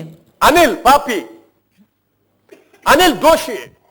ಆ ಅಪರಾಧ ಪಟ್ಟಿಯೇ ನಮ್ಮ ಜೀವಿತದಲ್ಲಿ ಇತ್ತು. अनिल पापी, अनिल दोषी, ऐसा अपराध का जो वो जन्म हमारे पापी. जन्म में था. ಜನ್ಮ ಪಾಪಿ, जन्म से पापी ಜನ್ಮವಾಗಿ ಆತನು ಶಾಪಗ್ರಸ್ತನು. और जन्म से वो शापग्रस्त ಆ था. ಅಪರಾಧ ಪಟ್ಟಿಯನ್ನೇ ಯೇಸು ಕ್ರಿಸ್ತನ ಶಿಲುಬೆ ಮೇಲೆ ಹಾಕಿ ಅದು ಜಡಿದು ಆ ಮರಣವನ್ನು ಆತನ ಸೋತು ಬಿಟ್ಟ. और वो अपराध का जो लेख था उसने यीशु मसीह ने उस क्रूस पर उसने डाल दिया और उसने उसे तोड़ डाल दिया. ಹಾಲೆಲೂಯಾ. हालेलुया. ನಂಬುವವರ ಜೀವಿತದಲ್ಲಿ ನಿಮ್ಮ ಇಲ್ಲಿರುವಂತಹ ಅಪರಾಧದ ಪಟ್ಟಿಯನ್ನು ಯೇಸು ಕ್ರಿಸ್ತನು ಅಳಿಸಿ ಬಿಟ್ಟನು. और जो विश्वास करते हैं उनके जीवन में जो अपराध का जो लिस्ट था उसे यीशु मसीह ने मिटा डाला. ಅದರ ನಿಮಿತ್ತವಾಗಿ ದೇವಜನರು ಸಂತೋಷವಾಗಿರಬೇಕು. और इसलिए परमेश्वर के लोग हमेशा खुश ही रहना चाहिए. ಹಾಲೆಲೂಯಾ. ಹಾಲೆಲೂಯಾ. ಕೆಲವೊಮ್ಮೆ ನಮ್ಮ ಮುಖ ನೋಡುವಾಗ ನಮ್ಮನಿಗೆ ಪಾಪ ಇರುತ್ತೆ. ಅಯ್ಯೋ ಪಾಪ, ಅಯ್ಯೋ ಪಾಪ, ಅಯ್ಯೋ ಪಾಪ. कई बार आपके चेहरे को देखकर मुझे ही बहुत ही रोना आता है. Hallelujah. Hallelujah. Praise the Lord. प्रभु की स्तुति हो. ಹಾಲೆಲೂಯಾ. ಹಾಲೆಲೂಯಾ. ಕರ್ತನು ಬಿಡುಗಡೆ ಕೊಟ್ಟನು. प्रभु ने छुटकारा दे दिया. ಕರ್ತನು ನಮ್ಮನ್ನು ಆಶೀರ್ವಾದಕ್ಕೆ ಆತನು ಕರೆತಂದನು. और प्रभु ने आशीष के लिए हमें बुलाया. ಸಂತೋಷವುಳ್ಳವರು ಮಾತ್ರ ಚಪ್ಪಳೊಂದಿಗೆ ಕರ್ತನು ಮಹಿಮೆ और जो ಪಡಿಸುವರು. खुश है वो ताली बजाकर परमेश्वर की महिमा करेंगे. ಹಾಲೆಲೂಯಾ. हालेलुया. ಮಹಿಮೆ ನಿನಗೆ ತಂದೆ, महिमा आप ही को देते हैं. ಘನ पिता. ನಿನಗೆ ತಂದೆಯೇ. आपको ही गौरव देते हैं. ಹಾಲೆಲೂಯಾ. ಸ್ತೋತ್ರ ನಿನಗೆ ತಂದೆಯೇ. आपको ही धन्यवाद देते ಯೇಸು हैं. ನಾಮದಲ್ಲಿ ನಮಗೆ ಬಿಡುಗಡೆ ಕೊಟ್ಟಿ यीशु मसीह के नाम से आपने हमें छुटकारा ಯೇಸುವಿನ दे दिया. ರಕ್ತದಿಂದ ನಮ್ಮನ್ನು ನೀತಿವಂತನಾಗಿ ಮಾಡಿದೆ. और यीशु मसीह के लहू के द्वारा आपने हमें धर्मी ಆತನ बनाया. ಪಾಸುಂಡೆಯಿಂದ ಸ್ವಸ್ಥತೆ ಕೊಟ್ಟಿ और उसके मार खाने की से हमें चंगाई मिली. ನನಗೆ ಇಂದು ನೂತನ ಜೀವಿತ ಕೊಟ್ಟಿ. और आज के दिन आपने मुझे नया ಇಂದು जीवन ಕ್ರಿಸ್ತನಲ್ಲಿ दिया है. ನಾನು ನೂತನ ಸೃಷ್ಟಿಯಾಗಿದ್ದೇನೆ. और आज के दिन मैं यीशु मसीह में नई सृष्टि हूँ. ಹಾಲೆಲೂಯಾ. ಇದು ನಾನು ಪಾಪಿ ಅಲ್ಲ. और आज के दिन में मैं पापी नहीं ಇಂದು हूँ. ನಾನು ದೋಷಿ ಅಲ್ಲ. और आज के दिन में मैं दोषी ಇಂದು नहीं हूँ. ಮರಣ ನನ್ನನ್ನು ಜಯಿಸಲು ಸಾಧ್ಯವಿಲ್ಲ. और आज के दिन में मृत्यु मुझे जीत नहीं ಮರಣವನ್ನು सकता. ಯೇಸು ನಾಮದಲ್ಲಿ ಜಜ್ಜಿ ಬಿಟ್ಟಿದ್ದೇನೆ. और मृत्यु के यीशु मसीह के नाम से शैतानನ್ನು मैंने तोड़ दिया ಸೋಲಿಸಿದ್ದೇನೆ. है. और शैतान को मैंने हराया है. ಹಾಲೆಲೂಯಾ. ಸೋಲನ್ನು ನಾನು ಸೋಲಿಸಿದ್ದೇನೆ. और हार को मैंने हराया ಜಯ है. ನನ್ನದು. और जय मेरा है. ದೇವರ ಆತ್ಮ ನನ್ನಲ್ಲಿ ವಾಸಿಸ್ತಾ ಉಂಟು. और परमेश्वर का आत्मा मुझ में ದೇವರ वास ಆಡಳಿತ करता है. ನನ್ನಲ್ಲಿ ಉಂಟು. और परमेश्वर का रास्ता ನಾನು मुझ में ದೇವರ है. ರಾಜ್ಯವಾಗಿದ್ದೇನೆ. और मैं परमेश्वर का ದೇವರ राज्य है. ಪ್ರಭುತ್ವ ನನ್ನ ಮೇಲೆ ಉಂಟು. और परमेश्वर का पवित्रता ನನಗೆ आत्मा ಸೋಲು मेरे में ಇಲ್ಲವೇ है. ಇಲ್ಲ. और मुझे हार नहीं है. ಅಸಾಧ್ಯವಾದ ಸಂಗತಿ ಇಲ್ಲ. और असंभव ನಾನು बात कोई भी जयशाली. मुझ में नहीं है. मैं ನಾನು जयशाली जयशाली. हूँ. मैं जयशाली ನಾನು हूँ. ಜಯಶಾಲಿ. मैं जयशाली हूँ. ಹಾಲೆಲೂಯಾ. ನಂಬುವವರು ಮಾತ್ರ ನಿಂತುಕೊಂಡು ದೇವರಿಗೆ ಸ್ತೋತ್ರ ಮಾಡುವ. और जो विश्वास करते हैं और खड़े रहकर परमेश्वर को धन्यवाद हालेलुया, कहेंगे. चप्पल में हालेलुया. आशीष और ताली Oh, बजाकर परमेश्वर glory की to Lord स्तुति करेंगे. Father. Hallelujah. Thank you Lord Jesus. प्रभु की स्तुति ಒಂದು ವೇಳೆ हो. ಯಾರಿಗಾದ್ರೂ ಪ್ರಾರ್ಥನೆ ಸ್ಪೆಸಿಫಿಕ್ ಪ್ರಾರ್ಥನೆ ಇರುವುದಾದ್ರೆ ಕ್ವಿಕ್ಲಿ ಬನ್ನಿ, ಒಂದೇ 2 ನಿಮಿಷ. अगर किसी को प्रार्थना करना है ಹಾಲೆಲೂಯಾ. जल्दी से ಥ್ಯಾಂಕ್ ಯು आइए. ಫಾದರ್. Price the lord. 2 ಕರ್ತನ मिनट ಅಭಿಷೇಕ जल्दी से ಇಲ್ಲ. आइए अगर किसी को प्रार्थना करना है तो. Price the Lord. प्रभु की स्तुति हो. ದಯಮಾಡಿ ಮುಂದೆ ಬನ್ನಿ. ನಾವು 2 ನಿಮಿಷ, ನಮಗೆ ಸಮಯ ಇಲ್ಲ ಇವಾಗ. दया करके आगे आइए. मुझे समय नहीं है. Glory to 2 you, minute Father. है. आप प्रार्थना करना है तो आगे आइए. Thank you, Father. प्रभु की स्तुति हो. Hallelujah. ಅದು ಸೆಕೆಂಡ್ ವರ್ಷಿಪ್ ಸಾಂಗ್ ಹಾಡಿ ಸ್ವಲ್ಪ. Price the lord. Hallelujah. Thank you Lord Father. Praise you Father. ತಂದೆ ಯೇಸುವಿನ ಜ್ಯೋತಿ ನಾಮದಲ್ಲಿ ನಾನು ಆಶೀರ್ವದಿಸಿದ್ದೇನೆ. Oh Jesus, thank you Father.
ಆತನಿಗೆ ನಾವು ಮಹಿಮೆಯನ್ನು ಸಲ್ಲಿಸುವ. ಆತನ ನಮ್ಮ ಒಬ್ಬರನ್ನ ಮುಟ್ಟದಕ್ಕಾಗಿ ಆತನಿಗೆ इस समय उसकी महिमा करेंगे ಆತನ ವಾಕ್ಯದೊಂದಿಗೆ ಆತನ ನಮ್ಮೊಂದಿಗೆ ಮಾತನಾಡಿದ್ದಾನೆ. और उसके वचन के द्वारा उसने हमसे बातें की है, इसलिए उसको धन्यवाद कहेंगे. 1 ಕೊಲೊಸ್ಸೆ 1ನೇ ಅಧ್ಯಾಯ 9ನೇ ವಚನದಲ್ಲಿ ಪೌಲನು ಹೀಗೆ ಅನ್ನುತ್ತಾನೆ. और पहला कोरिन्थियों का पहला अध्याय का 9वां वचन में इस तरह कहता है. ಆತನು ಪ್ರಾರ್ಥಿಸುತ್ತಿದ್ದಾನೆ, ನೀವು ಸಕಲ ಆತ್ಮೀಯ ಜ್ಞಾನವನ್ನು ಗ್ರಹಿಕೆಯನ್ನು ಹೊಂದಿ ಕರ್ತನ ಚಿತ್ತದ ವಿಷಯವಾದ ತಿಳುವಳಿಕೆಯಿಂದ ತುಂಬಿಕೊಂಡವರಾಗಿರಬೇಕೆಂಬುದಾಗಿ ಅದನ್ನು ಪ್ರಾರ್ಥಿಸ್ತಾ ಇದ್ದಾನೆ. और वो वहाँ प्रार्थना करता है कि आप जो है पूरे परमेश्वर की आत्मिक ज्ञान से और समझ से भर जाए, ऐसा वो प्रार्थना करता है. ಈ ಸಮಯದಲ್ಲಿ ಹೌದು ನಾವು ಪ್ರಾರ್ಥಿಸುವ ಆತನ ಸಕಲ ಆತ್ಮೀಯ ಜ್ಞಾನದಿಂದ ಗ್ರಹಿಕೆಯಿಂದ ನಾವು ಒಬ್ಬರು ಆತನ ಕರ್ತನ ತುಂಬಿಸಿಕೊಳ್ಳುವಂತೆ ನಾವು ಪ್ರಾರ್ಥಿಸುವ. और इस समय में हम प्रार्थना करेंगे कि परमेश्वर अपनी आत्मिक ज्ञान और सारे समझ सहित हमको भर दे. ಹೌದು ಪ್ರಿಯರೇ, ನಾವು ಇದ್ದಂತೆ ಇರಬಾರದು. ಆತನ ಗ್ರಹಿಕೆಯಿಂದ ಆತನನ್ನ ಚಿತ್ತವನ್ನು ತಿಳಿದುಕೊಂಡು ಈ ದಿವಸದಲ್ಲಿ ನಾವು ಜೀವಿಸರಾಗೋಣ ಪ್ರಿಯರೇ. और जैसे हम हैं वैसे ही नहीं रहेंगे, बल्कि उसकी पहचान में उसके ज्ञान की समझ की सहायता से हम अपने आप को बदल देंगे. ಆತನ ಸಮ್ಮುಖದಲ್ಲಿ ನಮ್ಮನ್ನೇ ನಾವು ಒಪ್ಪಿಸಿಕೊಳ್ಳುವ. और उसके सम्मुख में अपने आप को सौंपेंगे. ಆತನ ಪ್ರಸನ್ನತೆಯಲ್ಲಿ ನಾವು ನಮ್ಮನ್ನೇ ತಗ್ಗಿಸಿಕೊಳ್ಳುವ. और उसकी प्रसन्नता में अपने आप को सौंपेंगे. ಹೌದು, ನಾವು ಈಗಾಗಲೇ ನೋಡಿದೆವು ನಾವು ಯಾರು ಎಂಬುದಾಗಿ ನಾವು ನೋಡಿದೆವು. और अब हमने देखा कि हम कौन हैं. ಹೌದು, ನಾವು ರಾಜ ಯಾಜಕರಾಗಿದ್ದೇವೆ. हम राजा याजक हैं. ನಮಗೊಂದು ಅಧಿಕಾರ ಕೊಡಲ್ಪಟ್ಟಿದೆ. और हमें अधिकार दिया ಈ गया है. ಅಧಿಕಾರವನ್ನು ನಾವು ಕರ್ತನ ಸಮ್ಮುಖದಲ್ಲಿ ಆತನ ಪ್ರಸನ್ನತೆಯೊಂದಿಗೆ ಉಪಯೋಗಿಸುವ. और वो अधिकार को हम परमेश्वर के सम्मुख में उसकी प्रसन्नता में उपयोग करेंगे. ಹೌದು, ಈ ಸಮಯದಲ್ಲಿ ನಾವು ಈ ಒಂದು ಆಲಯವನ್ನು ಬಿಟ್ಟು ಹೋಗುತ್ತಾ ಇದ್ದೇವೆ. और इस समय में इस मंदिर को छोड़कर हम जा रहे हैं. ಹೌದು, ನಾಳೆಯಿಂದ ನಾವು ಹೋಗುತ್ತೇವೆ ನಮ್ಮ ಕೆಲಸದ ಕಡೆಗೆ. ಹೌದು, ನಮ್ಮ ಕುಟುಂಬದಲ್ಲಿ ನಾವು ಹೌದು ಪ್ರತಿಯೊಂದು ನಾವು ದಿನನಿತ್ಯದ ಕಾರ್ಯಗಳನ್ನು ಮಾಡುತ್ತೇವೆ. और कल से हम फिर से हमारे परिवार के और हमारे जो काम है वो हम करते हैं. ಆದರೆ ನಾವು ಪ್ರಾರ್ಥಿಸುವ ವೇಳೆಯಲ್ಲಿ ಹೆಚ್ಚಾಗಿ ನಾವು ಆತನ ಪ್ರಸನ್ನತೆಯನ್ನು ತುಂಬಿದವರಾಗಿ ಆತನನ್ನು ತಿಳಿದುಕೊಂಡು ನಾವು ಜೀವಿಸುವಂತೆ ಈ ವೇಳೆಯಲ್ಲಿ ನಡೆಸುವಂತೆ ನಾವು ಪ್ರಾರ್ಥಿಸುವ. और हम प्रार्थना करेंगे उसकी प्रसन्नता से हम भरते हुए उसको और भी जानेंगे, ऐसा हम प्रार्थना करेंगे. ಮುಂದಿನ ದಿವಸಗಳಲ್ಲಿ ಹೆಚ್ಚಾಗಿ ಅದನ್ನು ತಿಳಿದುಕೊಳ್ಳುವಂತೆ ನಾವು ಅದನ್ನು ನಡೆಸುವಂತೆ ಪ್ರಾರ್ಥನೆ. और आगे के दिन में हम अपने उनको ज्यादा से ज्यादा जाने, ऐसा हम प्रार्थना करेंगे. ನಾವು ಪ್ರಾರ್ಥಿಸುವ. हम प्रार्थना करेंगे. ಅಪ್ಪ, ಈ ಸಮಯಕ್ಕಾಗಿ ನಿನಗೆ ಸ್ತೋತ್ರವನ್ನು ಸಲ್ಲಿಸುತ್ತಿದ್ದೇವೆ. अब पिता इस समय के लिए आपका धन्यवाद देते हैं. ಹೌದು ಸ್ವಾಮಿ, ಈ ವರ್ಷದ ಒಂದು